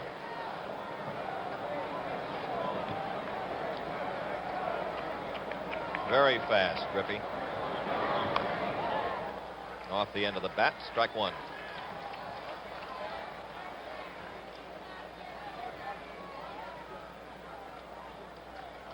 Let's look at the holding of the ball now. He's changing it around with the seams again. Dipping low, right, the sinker. 1 ball, 1 strike. You can bet me there are a couple guys on that bench watching it. If they've been watching it the whole game, it hasn't helped. You know, you can know what's coming. Just like, I guess, when you get a lot of rain, that water's coming in the basement, but how you going to stop it? Ned, are the stories about Lee and his relationship, there's the Cincinnati bench, his relationship with the bullpen fans out there true? Oh, yeah, he plays catch with them. He warms up, as we saw before the game, twice the 60-foot distance. Very big favorite out there. 1-2 to Griffey, another sinking fastball. But Lee, he'll aggravate some people, too. I heard he used to have barbecues, did he? Is that true for the fans out there? Yeah, he'll light a fire occasionally. Call for some pennies to be thrown to him. And left-hand pitcher. he loves to go in the outfield, too, to take a lot of fungos. 1 ball, 2 strikes. 2-2. It's Red Sox 2, the Reds 1. Reds batting in the 7th. Game 2, and then tomorrow a travel date and on to Riverfront Stadium on Tuesday night. Rick Wise will go for Boston. Strike 3. Little delay there in the call by Colosi, but it is a strike. And Griffey doesn't care for it. He is called out on strikes. Nick Colosi with the call. Going to the bottom of the 7th. Boston 2, Cincinnati 1. Back at Fenway Park, this is Ned Martin with Joe Garagiola and Tony Kubek. The Red Sox leading the Cincinnati Reds 2-1, and Bill Lee first up in the 7th inning after a rain delay. Lee has gone 0 for 2. McEnany is the pitcher for Cincinnati. Will McEnany coming into his second appearance in 2 days. Strike. Lee tried to bunt his last time up, dropped a nice one down the third base line, but a fine play by Johnny Bench got him. It'll be interesting to see how these two pitchers react to the delay. Another bunt attempt, and that's a strike, and the count is 0-2. Lee, in his dealings with the rain, and he's had a lot of them this year, has reacted very well. It hasn't bothered him quite so much as it might some other pitchers that have a hard time getting loose again. Don't know about McEnany. Strikes Lee out, and that takes no time at all, and Lee is out of there. One down on the top of the order, Cecil Cooper coming up. Number 17, Cecil Cooper. First base Cooper. Cooper is 1 for 2. He doubled in 3 trips. Double to left in the first inning. Red Sox have 2 runs and 6 hits. Cincinnati 1 run, 3 hits. They've made an error. Strike. McEnany was second in the National League in 1975 in appearances. He had 70. Gene Garber of the Phils had 71. Nothing in 2. Doesn't seem that McEnany has been bothered by anything, and he is quickly ahead of Cooper.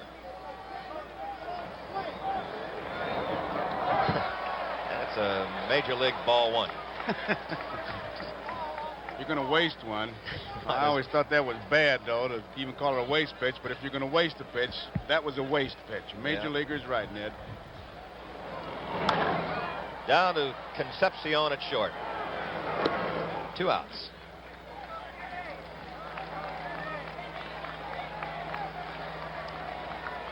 Number 5. Denny Doyle up. Doyle has had an infield hit in 3 trips. Second base, Doyle. 3 for 6 in the series. He always seems to be in the middle of things, offensively or defensively, making things happen. Ball 1.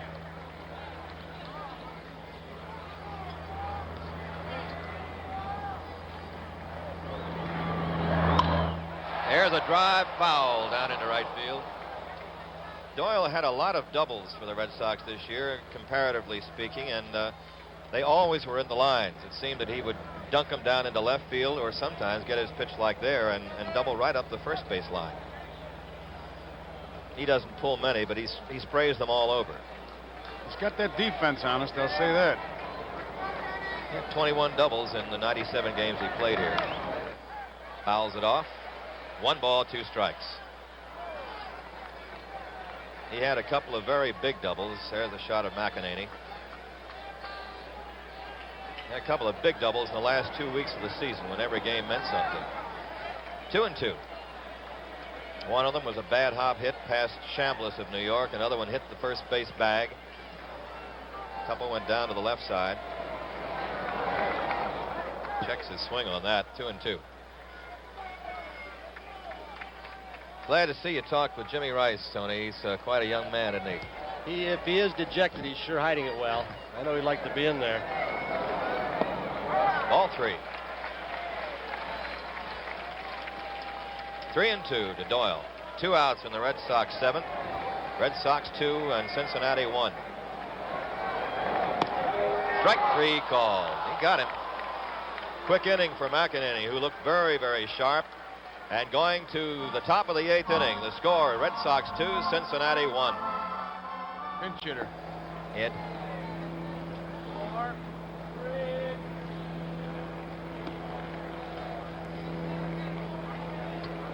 3. There are the bullpens in action at Fenway. On the left, the Red Sox bullpen. Right-hander Dick Drago, and the left-hander throwing now, number 43, Jim Burton. And Riley Eastwick, the third, warming up for Cincinnati. Ned, we saw Tony interviewing down in the interview area during the rain delay, but you know that he had to go visit his friend, don't you? Well, I assume that he and I Mr. Kissinger happened to cut up walk a few by old touches. Dr. and Mrs. Kissinger, and he was in the Red Sox dressing room, and a couple of good insight. He's really a baseball fan, Ned. And Joe, he said, surprise, isn't it, that Red Sox are running so much? Pretty good. And he said, not too bad. Isn't it going to change when they get to Cincinnati? In his diplomatic fashion, obviously. He knows it's going to change when they get there in their hometown park. Listen, Hedda Hopper, how's Nance? Nancy is doing just fine. I'm glad we have you along, Quebec. Get all his social notes here. We need it. Our roving reporter. Yeah. We're going to have let's see, Bill Lee taking his warm-ups. He'll be allowed a lot, of course, with the rain delay. All he got for warm-ups afterwards was striking out. And the spaceman has pitched 3 hit baseballs so far. Ned, well, we got a chance here. Certainly want to say hello to our friends at Armed Forces Radio and TV. There are 399 radio stations worldwide, 90 television outlets. It'll be delayed a week. The 1.5 million U.S. service and civilians that'll see and hear the World Series. NBC's coverage. Not too bad. Looking at that people warming up, Lee and Fisk. Number 20. Oh, yeah, here we go, Navy. Navy Day today here. 200th birthday of the U.S. Navy. Lee and Fisk, the battery, at one time were 1-2 men as player reps on this ball club. Fisk was a player rep and Lee was assistant. Now Lee is the player rep. Fisk wanted no more part of it. Here is Geronimo leading off and lacing one to center field, but Lynn is there. 1 out. Ed Armbruster was in the on-deck circle in the event that Geronimo had gotten on. Now he goes back to the dugout, and Merv Rettenmund has come out. Ned? Merv Rettenmund, who is one of the 2 American League players, ex-American Leaguers, who ever played in this park before, of the Cincinnati Reds. Rettenmund was a fine outfielder with the Baltimore Orioles. And actually, he was an unfortunate spot. He was a number 4 outfielder when they had Paul Blair and Don Buford and Frank Robinson. And he was considered one of the best 4th outfielders, but he never really got a chance. Went over to the National League a couple of years ago and hit .239 this year with 2 homers and 19 RBIs. Had a couple of sensational years for the Orioles. There's that changeup, popped up foul. Cecil Cooper there. 2 outs. Rettenmund batting for Billingham, or for the pitcher rather, McEnany, fouls out, and there are 2 away in the Cincinnati 8th, and he started him off with it that time. Unbelievable. Usually when you have a pinch hitter coming in, you want to show him smoke because he's been sitting there, especially on kind of a cold day like today, but he went the other way. Yastrzemski is playing mighty, mighty close. The batter, Pete Rose. Yaz playing the shallow left field. Drops it over, strike 1. Rose is 1 for 3. He singled to left his last time up. Petrocelli standing down at third. He's about got 1 foot in foul territory. 1-1. Really guarding the line. There's Rico policing around there. He was way over toward the bag, and that's where he'll go now. Again. Don't want to get Rose anything down into that corner because that's a sure double. The way he hustles on the bases, even 1 hit off the railing might be a double. 1-1.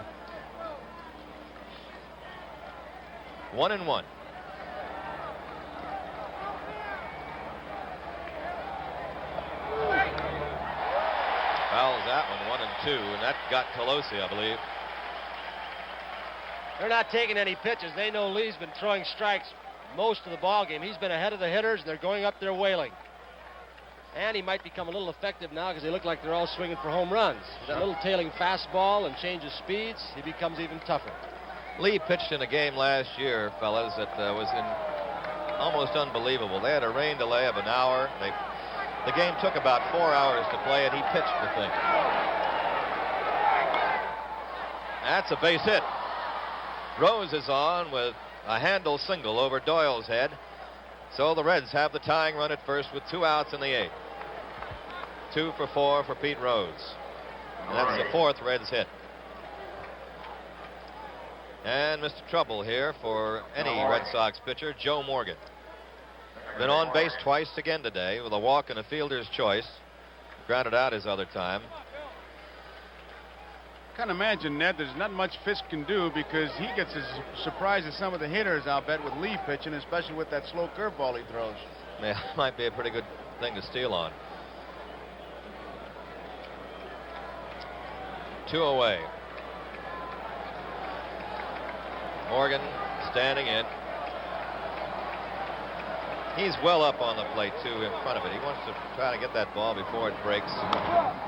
Chopper charged by Doyle. Got it. Morgan out. Lee dashes into the dugout, and it's no runs, a hit and 1 left. Going to the bottom of the 8th. 2-1 Red Sox. We'll be bringing you Grandstand right after this game. We'll be bringing you up to date on all the highlights and what have you. The Baltimore Colts were upsetting, midst of an upset. It's 21-17 in the 3rd quarter, Baltimore, so an upset in the making. But Jack Buck will have all the highlights. Have some highlights of this game and highlights of the football. And then at 4 o'clock or thereabouts, we'll have the Oakland Raiders and the Kansas City Chiefs. That's right here, so where you got that dial is the spot to be. Grandstand. And I think that Oakland Raiders versus Kansas City Chiefs says enough. Don't look at the standings when those 2 teams play. They go head and head right now. There's a pretty good study of young Eastwick. I like the shot on the right-hand corner. That's what I like. Raleigh Eastwick, who had 22 saves. I tell you why. You get a good. Now I watch the pitcher's head. Now he looks to the ground, then looks up. I thought you meant the lower right-hand corner because they included the catcher.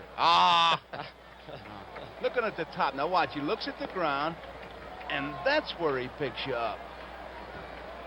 I always wanted those pitchers to look at me, even though they were going to get me out. I wanted to know them to know where I was. Be honest about it anyway, right? That's right.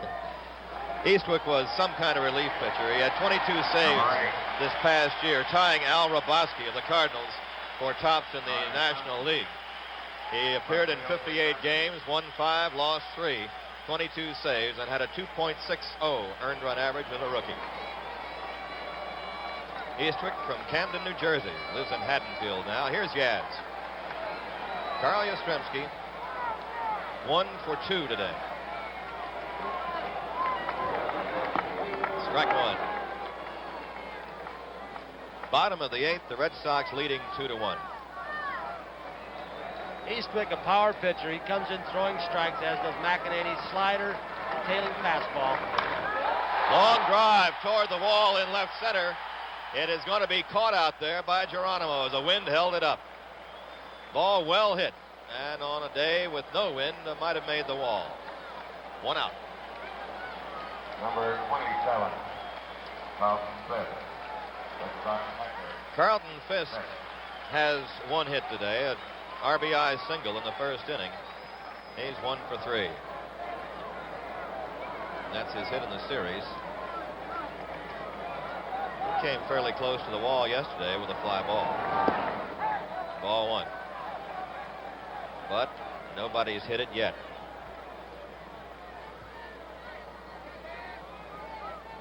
If you're looking to the Reds' 9th inning, they will have the meat of their order up. Bench, Perez, and Foster against Lee.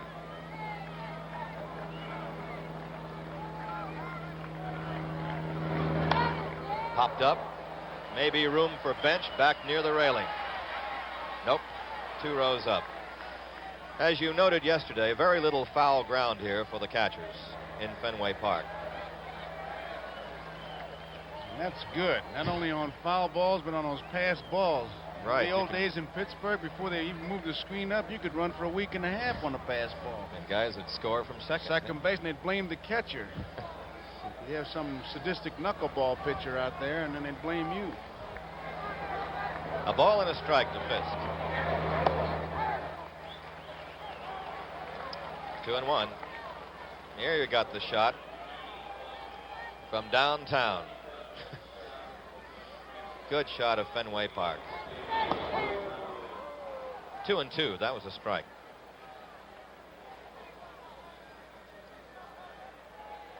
Carlton Fisk from New Hampshire, one of the few New Hampshireites in Major League Baseball. There's his manager, Darrell Johnson. Not time to grin yet, Darrell. 2-2 to Fisk. Still 2-2.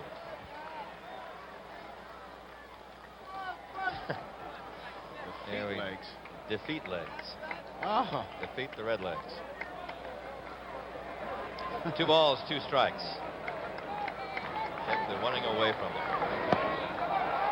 The slider, 3-2. Sparky Anderson, his crew looking a little bit tense right now. 3-2 to Fisk. And he walked him.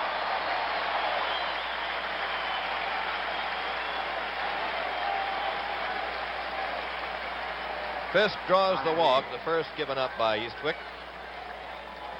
Fred Lynn. Freddie Lynn coming up. Lynn is 0 for 3 today. Grounded out, flat out twice. As you can see, he did it all, is right, in 1975.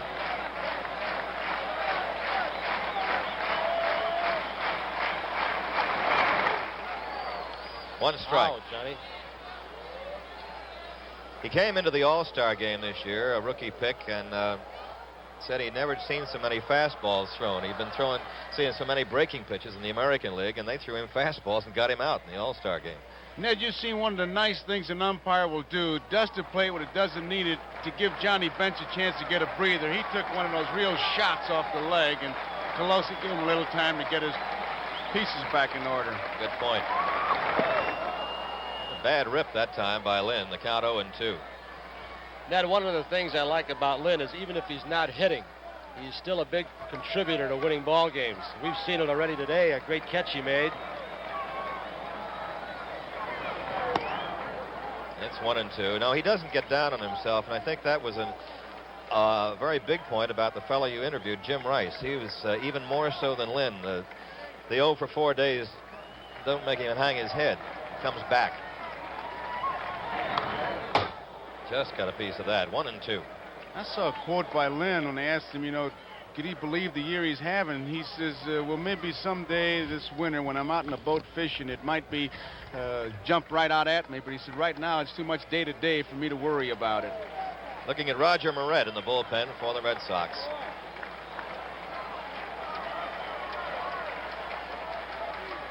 One and 2 to Lynn.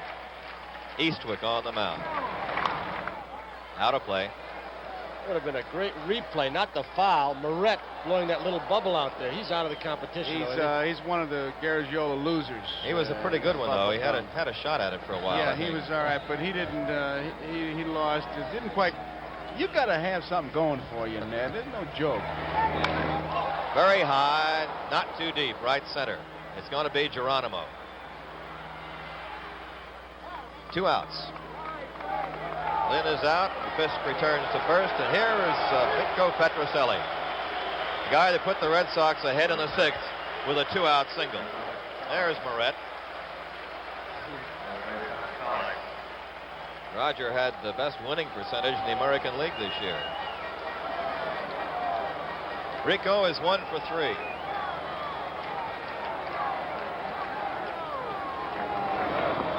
Ball 1. Is Rico quitting again this year? Well, it's not this time of quitting.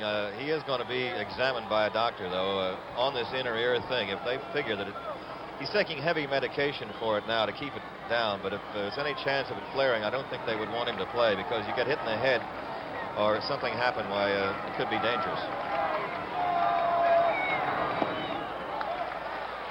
2-0. He did say last year he was going to quit and then decided to come back. He wanted to be traded. A lot of things went through his mind. He had the problem, litigation off season several years ago, which he eventually won, of course, but things like that bothered him. And he's been a heck of a ball player through 10 years here.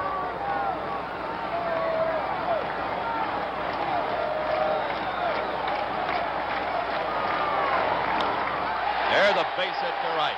Looped in there. Fisk will hold at second. Griffey picks up. 2 on, 2 out. And number 6 has done it again for the Red Sox. Just a little handle hit into right field. Dwight Evans, a batter. Red Sox trying to get an insurance run here. A little pad run in the 8th. They lead 2-1. Evans is 0 for 1. Been hit by a pitch, struck out, and walked. Geronimo is really directing the outfield. He's got Griffey playing very shallow in right. He's playing shallow in center. Evans has power out in that direction, right center, once in a while, Ned. Yeah, he does. He can't hit there.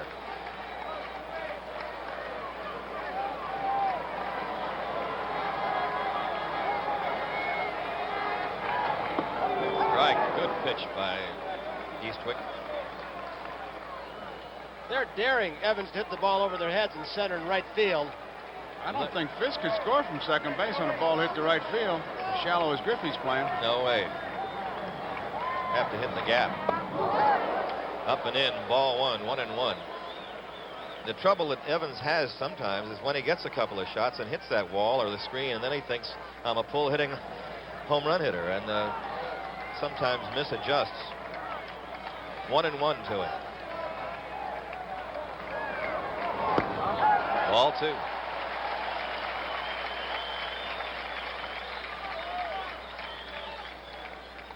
There's that situation again. Pitch away, get in trouble, get behind. Lay back, wait for the fastball. Good pitch again. Called strike. The count is 2-2 now. Evans not caring for it.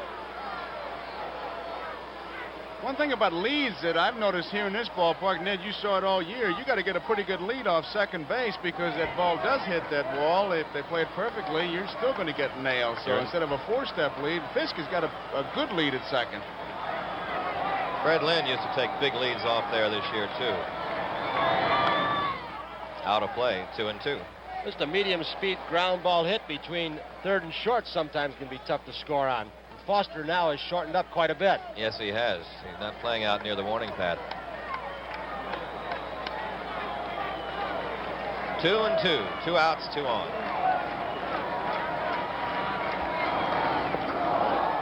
Foul ball. Not even checking on that one. Excuse me, Ned. If you're an infielder in this situation, one thing's got to be on your mind. Knock the ball down. You've got to dive to stop that ball from going to the outfield.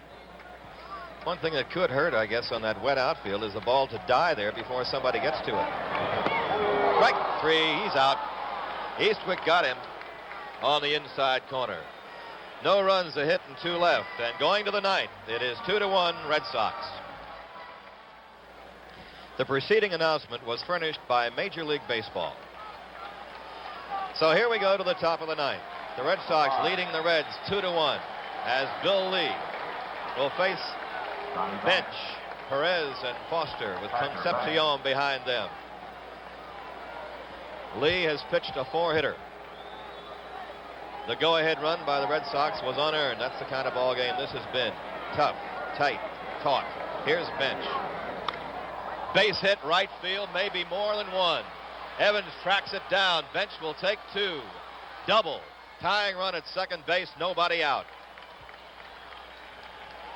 Ned, we didn't get a chance because he hit the first pitch, but they had shifted on him. They had thrown all their strength towards left field and the third base line, and Lee hung a ball outside and had John pull it. He had a tough time pulling it through for a base hit, but he went with it, and it's an extra base hit, and here comes Daryl Johnson. Johnson out to talk to Lee. It's been a long while since Lee has gone 9 innings, and that was in that the August 24th game. Figuring on what to do now with Bench at second base and the tough part of the order still coming up, and of course with Cincinnati, every part of the order is tough. Tony Perez, a right-handed hitter, to be followed by Foster and Concepcion. They're going to go to the bullpen. They want the right-hander Dick Drago to come on to pitch to Perez. So Bill Lee, who will get quite a hand here as he leads. Here it is. Everybody up at Fenway, the Red Sox faithful.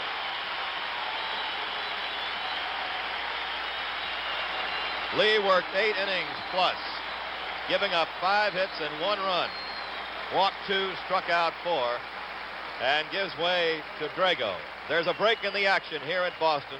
The score, the Red Sox 2 and Cincinnati 1. There is Dick Drago, the hard-throwing right-hander who saved 2 ball games in the playoffs, 1 official save. He bailed out pitchers twice, and he did it by just throwing fastballs, Joe. He, I think, is a throwback to the, what I have to call the old-time relief pitcher who comes in and throws strikes. We went through a period where we had the kind of, what would you call them, the knuckleball, the screwball, the forkball type pitcher. But a guy like Drago goes back to the Joe Page or Ted Wilkes, that kind of ball player, pitcher, relief pitcher. Raditz is another guy, just rear back and throw as hard as he can into the strike zone. He's got a sinking fastball, and you can look for the fastball, but again, it doesn't mean you're going to be able to do anything with it. Yeah, had a good fastball. Let's take a look at this play again with Johnny Bench going into the right field with the pitch, and that's what he did right there. Doubling to right field to set up an entirely different ball game now as Drago comes on to try to bail out Bill Lee. Drago appeared in 40 games in the regular season. He had 15 saves, won 2, lost 2, and had an earned run average of 3.84. And the first man he'll face will be Tony Perez. As I mentioned, Drago, he had a 17-game winning year at Kansas City as a starting pitcher. He just became a short reliever this season. Last year they had him as a starter and a reliever. Perez 0 for 2, 1 RBI. Fouls at strike 1. Perez, a 109 RBI man over the season. 3rd in the National League behind Greg Luzinski of the Phils and teammate Johnny Bench. And he wants very much to back one in right now. And look at that Petrocelli with your Ned Gardnett line at 3rd. I'm looking at the Drago. That's a mean look there.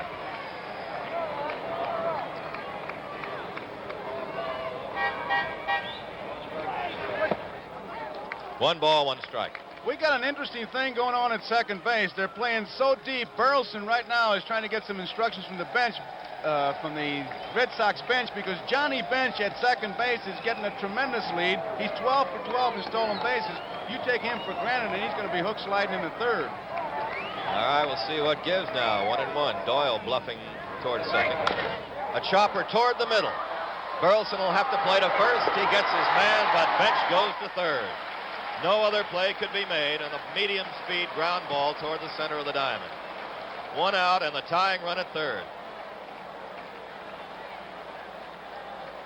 George Foster, the hitter. Number 15. And a big, big spot for Drago. George Foster. Our statistician, Foster. Alan Roth. Production stage manager, Jim O'Gorman. Field supervisor, Huey McDermott. Our thanks to them. The Red Sox bring the infield in. Doyle and Burleson 2 or 3 steps off the grass. The outfield shaded to left on Foster with power from the right side. He's 1 for 3 today, a single in the 4th inning. The Red Sox want to cut the runoff if they can. Now Burleson wants a word with Drago, and Fisk comes out. One thing that Burleson did establish himself this year, Joe, was the fact that he could be the field leader, and the Red Sox haven't had a take charge guy in the infield for a long while. Now the manager's going to join. I can't blame Darrell for wanting to come out here to find out what's going on. I'm sure that one of the things they're talking about is the possibility of a squeeze play and just what exactly is going to happen. Do you knock the hitter down? Do you throw away from him? You want to set that up in your mind. And Burleson, I will say this, and I'd love to see it. If there's any doubt in your mind at all, call a meeting. Now's the time to call a meeting, not in the clubhouse when you say, man, I wish I'd have gone out there and said something. They get everything squared away. There's really no strategy here. They know how to pitch to Foster, and if Drago's going to get out of it, he's going to get out of it with his good sinking fastball. This is not the time to think. This is the time to throw. Red Sox have a couple of people throwing in their bullpen, and so do the Reds. Okay, here's Foster. There is Jim Willoughby as the right-hander, Jim Burton, the left-hander, in the bullpen for Boston.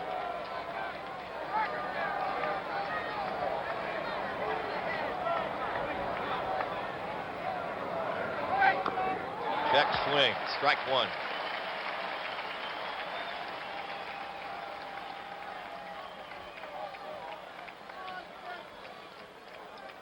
Big spot here. Want to try to keep an eye on where Fisk locates this ball, Ned. This is a big pitch, I think. 1 strike to Foster. Bench at third. Out of play, strike 2. So now Drago has the edge on Foster, 0-2. Your decision behind the plate now is, do you go out and get him right away, or do you throw this pitch, set up your 1-ball, 2-strike pitch? Well, yeah, a hitter like this, you might do that. 2 strikes. Just missed. That's what he did. That was a great pitch because he was going to the outside part of the plate, but if he was going to miss, he was going to miss it to the outside and not give him that good pitch to hit. But here's where he's going to go get him. We'll take a look at that pitch. Now, if you miss outside, which he did. If he misses inside, he's in trouble. But I got to believe he's going out and getting him right now. Here's your pitcher's decision.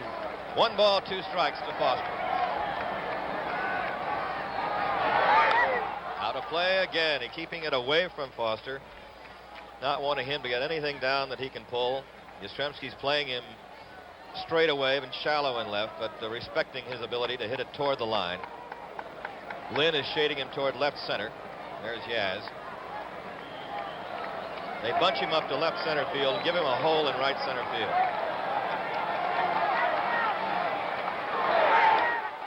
Ooh, jammed him that time. That's what you call fighting off a good pitch. If Drago could pick up a phone and ask for a pitch he could throw, that would have been it. That high, tight fastball, he had extra on it, and Foster just fought it off. Had he hit that ball, he wouldn't have been able to drive it anywhere. He just fought it off. So you're really seeing a battle between a pretty good relief pitcher and a pretty good hitter. 1-2 to Foster. Tying run at third. 1 out in the 9th.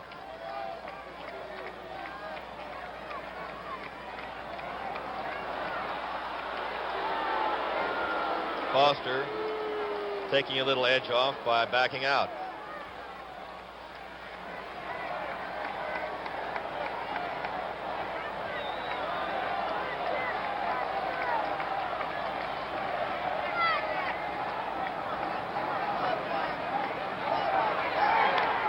Fly ball, shallow, left. Yastrzemski in. Bench playing down the line, won't go home. 2 outs.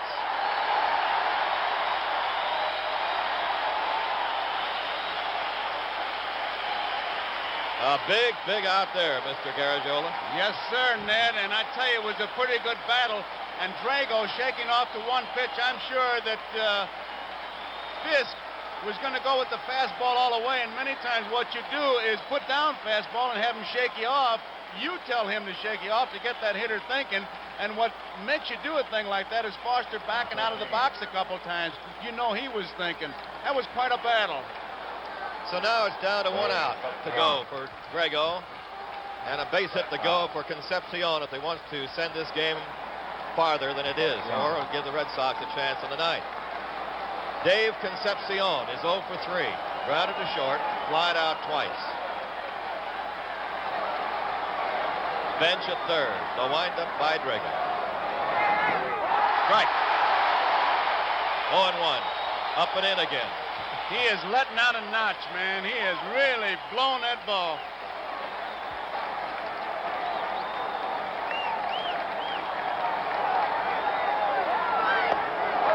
Oh, it's as hard as he's thrown one.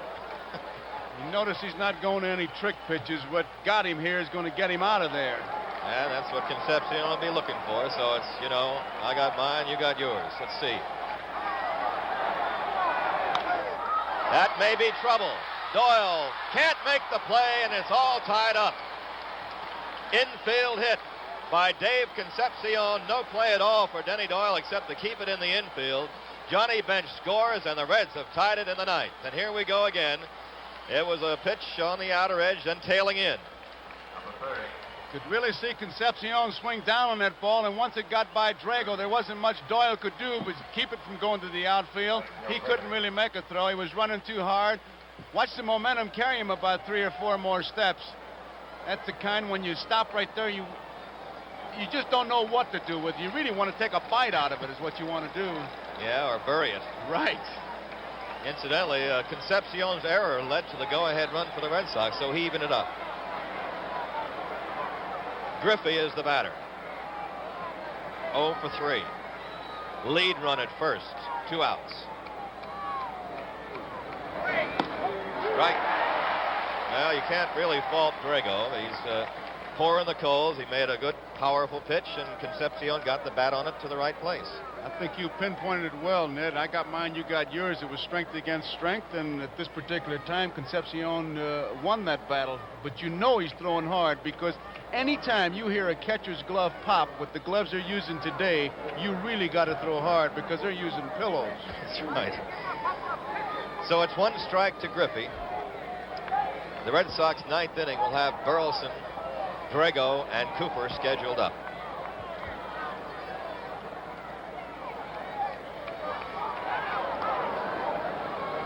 He's keeping him there.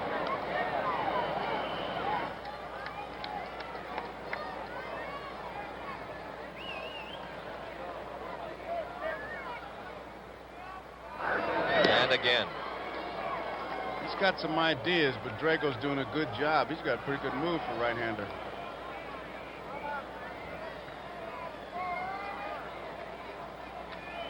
One strike to Griffey.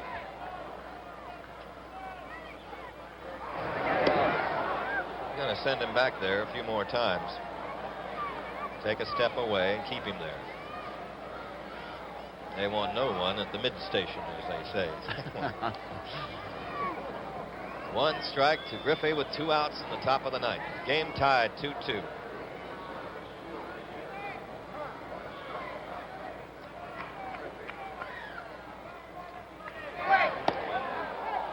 One ball, 1 strike.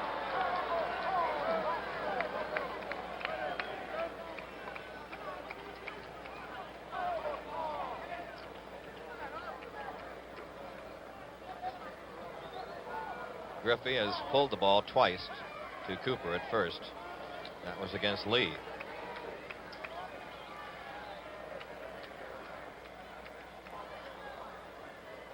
Runner going. Throw down there. It's Payton for second base. And an argument by Burleson. Throw a little bit low by Fisk. Otherwise, he might have had him. He threw that ball straight down. He gets the ball in pretty good shape, but watch him as he comes up. He guns it down. Kind of right down. Yep. Hell, no, just a bit too long. Nice pickup of second base by Burleson. Hey. But he was under the tag. Got in just under the tag on a pretty close play. Well covered. It's now 1-2, and the lead run is in scoring position. A single would put the Reds ahead. A good, solid single. 1-2 the count. Out of play.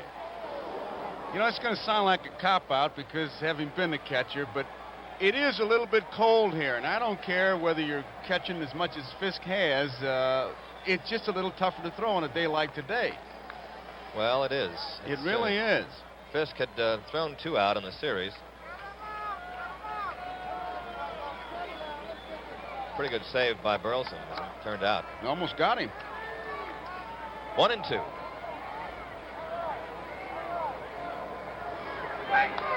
And again, Griffey hangs tough, spoiling a good pitch. 1 ball, 2 strikes. Reds putting on the pressure in the 9th inning, as they have done so often.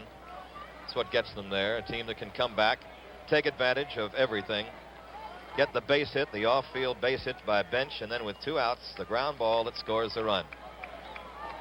With Concepcion able to steal a base in the clutch is a pretty good indication of what kind of a ball club it is as far as balance. Absolutely.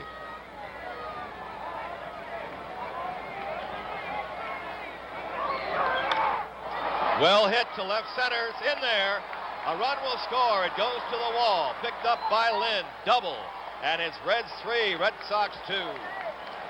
Ken Griffey with 2 strikes on him, behind on the count, 1-2, picked on the fastball and found the alley with a clutch double.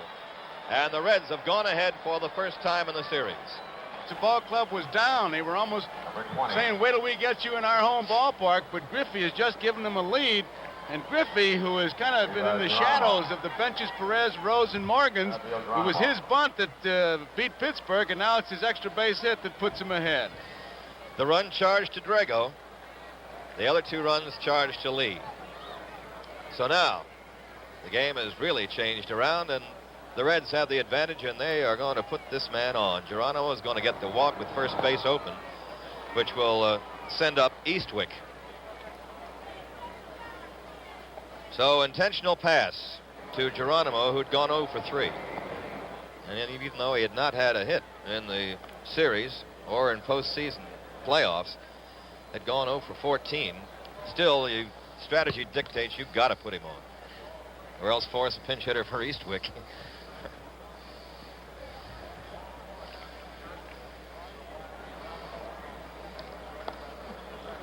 Ned, with all it, there is Bob Housen of the Cincinnati Reds, a president.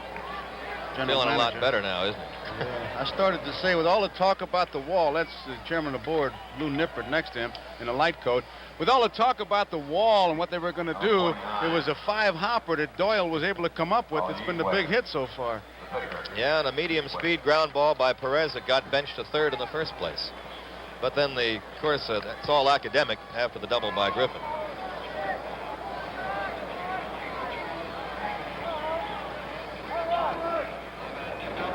Eastwick, strike 1. Well, due to the length of this game, and what an exciting game it is, we'll be going right to the football, the Oakland Raiders and Kansas City Chiefs. So we can get you into the mood for that game, because that'll be a beauty, just like this one is.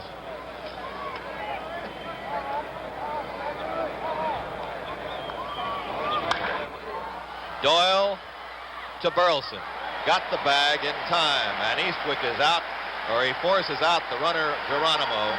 4-6, going to the bottom of the 9th, 3-2 Cincinnati. We pause briefly for station identification. This is the NBC Television Network.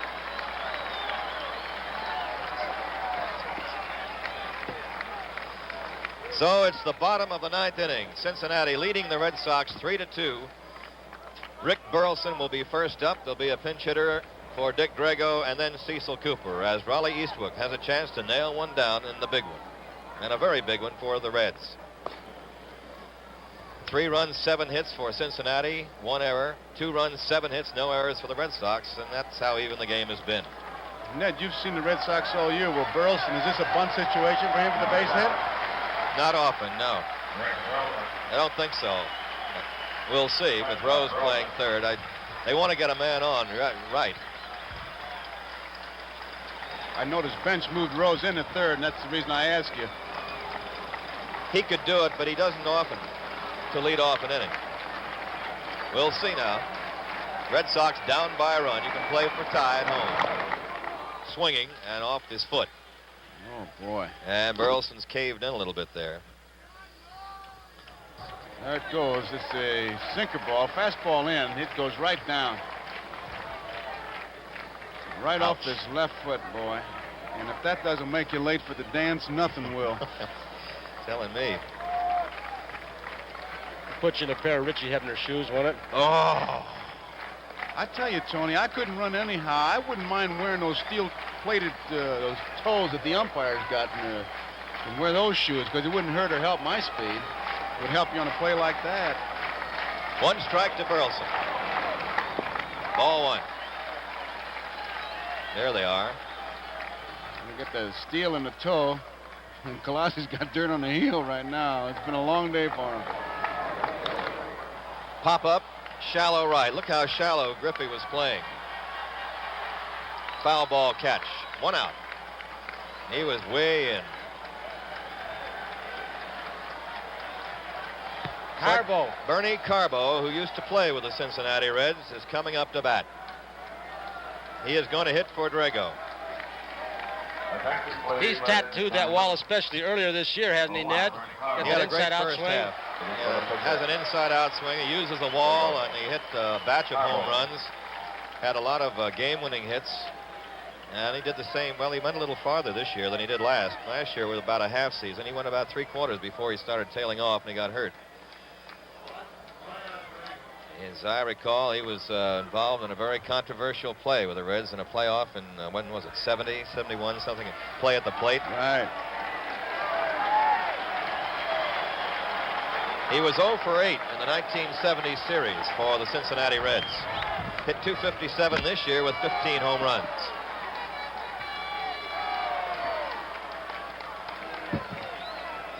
Eastwick to Carbo. Tried it that time and hit late on the fastball, one, and he hit the foul ball. Show you what kind of prospect Carbo was. He's going to get a new bat. He may have had it sawed off. He was drafted by the Reds before Johnny Bench. Yeah, he was, and he also was Rookie of the Year his first year up in the National League. Made a lot of notoriety last year by carrying a stuffed gorilla around that Scipio Spinks had willed him from the Cardinals. Mighty Joe Young, but when some of his teammates tried to burn it in the clubhouse, he decided to send it home. Didn't he take that to a coffee shop and order breakfast for it and then get separate checks? Yeah. The waitress gave him separate checks? Yeah, he left him in his bed in Dallas. And the maid came in to make up the room and saw that he was covered up. And she flew out of there. Thought there was somebody in. What is this? One strike to Carbo.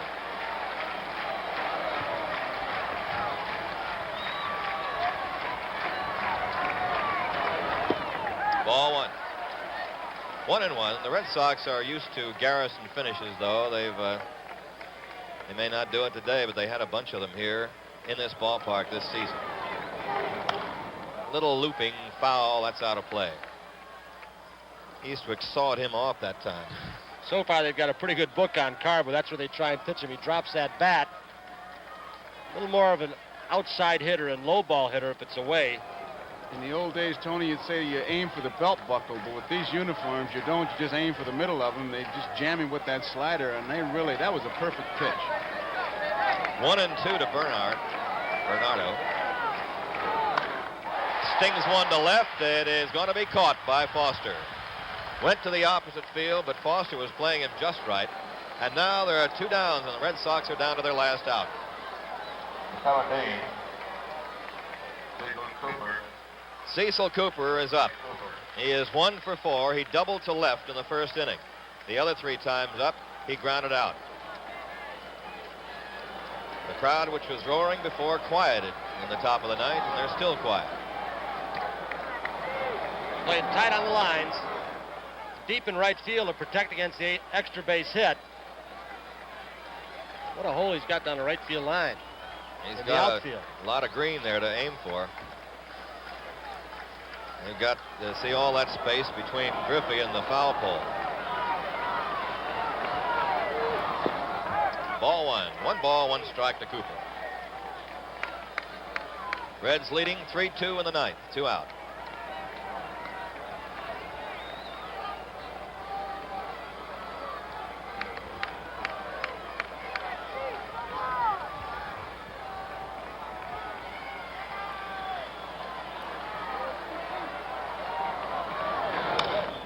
This should do it. Popped up towards short. Concepcion. There. And that's it. As the Reds take it in the second game of the series. 3 up and 3 down in the 9th inning. Nothing across. The final score, Cincinnati beating the Red Sox 3-2 with a winner, Eastwick, and the loser, Dick Drago. Well, a happy Cincinnati ball club heading for the clubhouse. It really picked them up. It was Johnny Bench who got us started in the 9th inning, and after 2 outs, Concepcion's base hit and infield hit scored Bench, who would move to third on a bouncing ball by Perez, a double by Griffey, and it's 3-2. And that's it. The final score, once again, Cincinnati 3, Boston 2. The World Series is tied at a game apiece. This is Joe Garagiola with Ned Martin and Tony Kubek saying goodbye from Boston.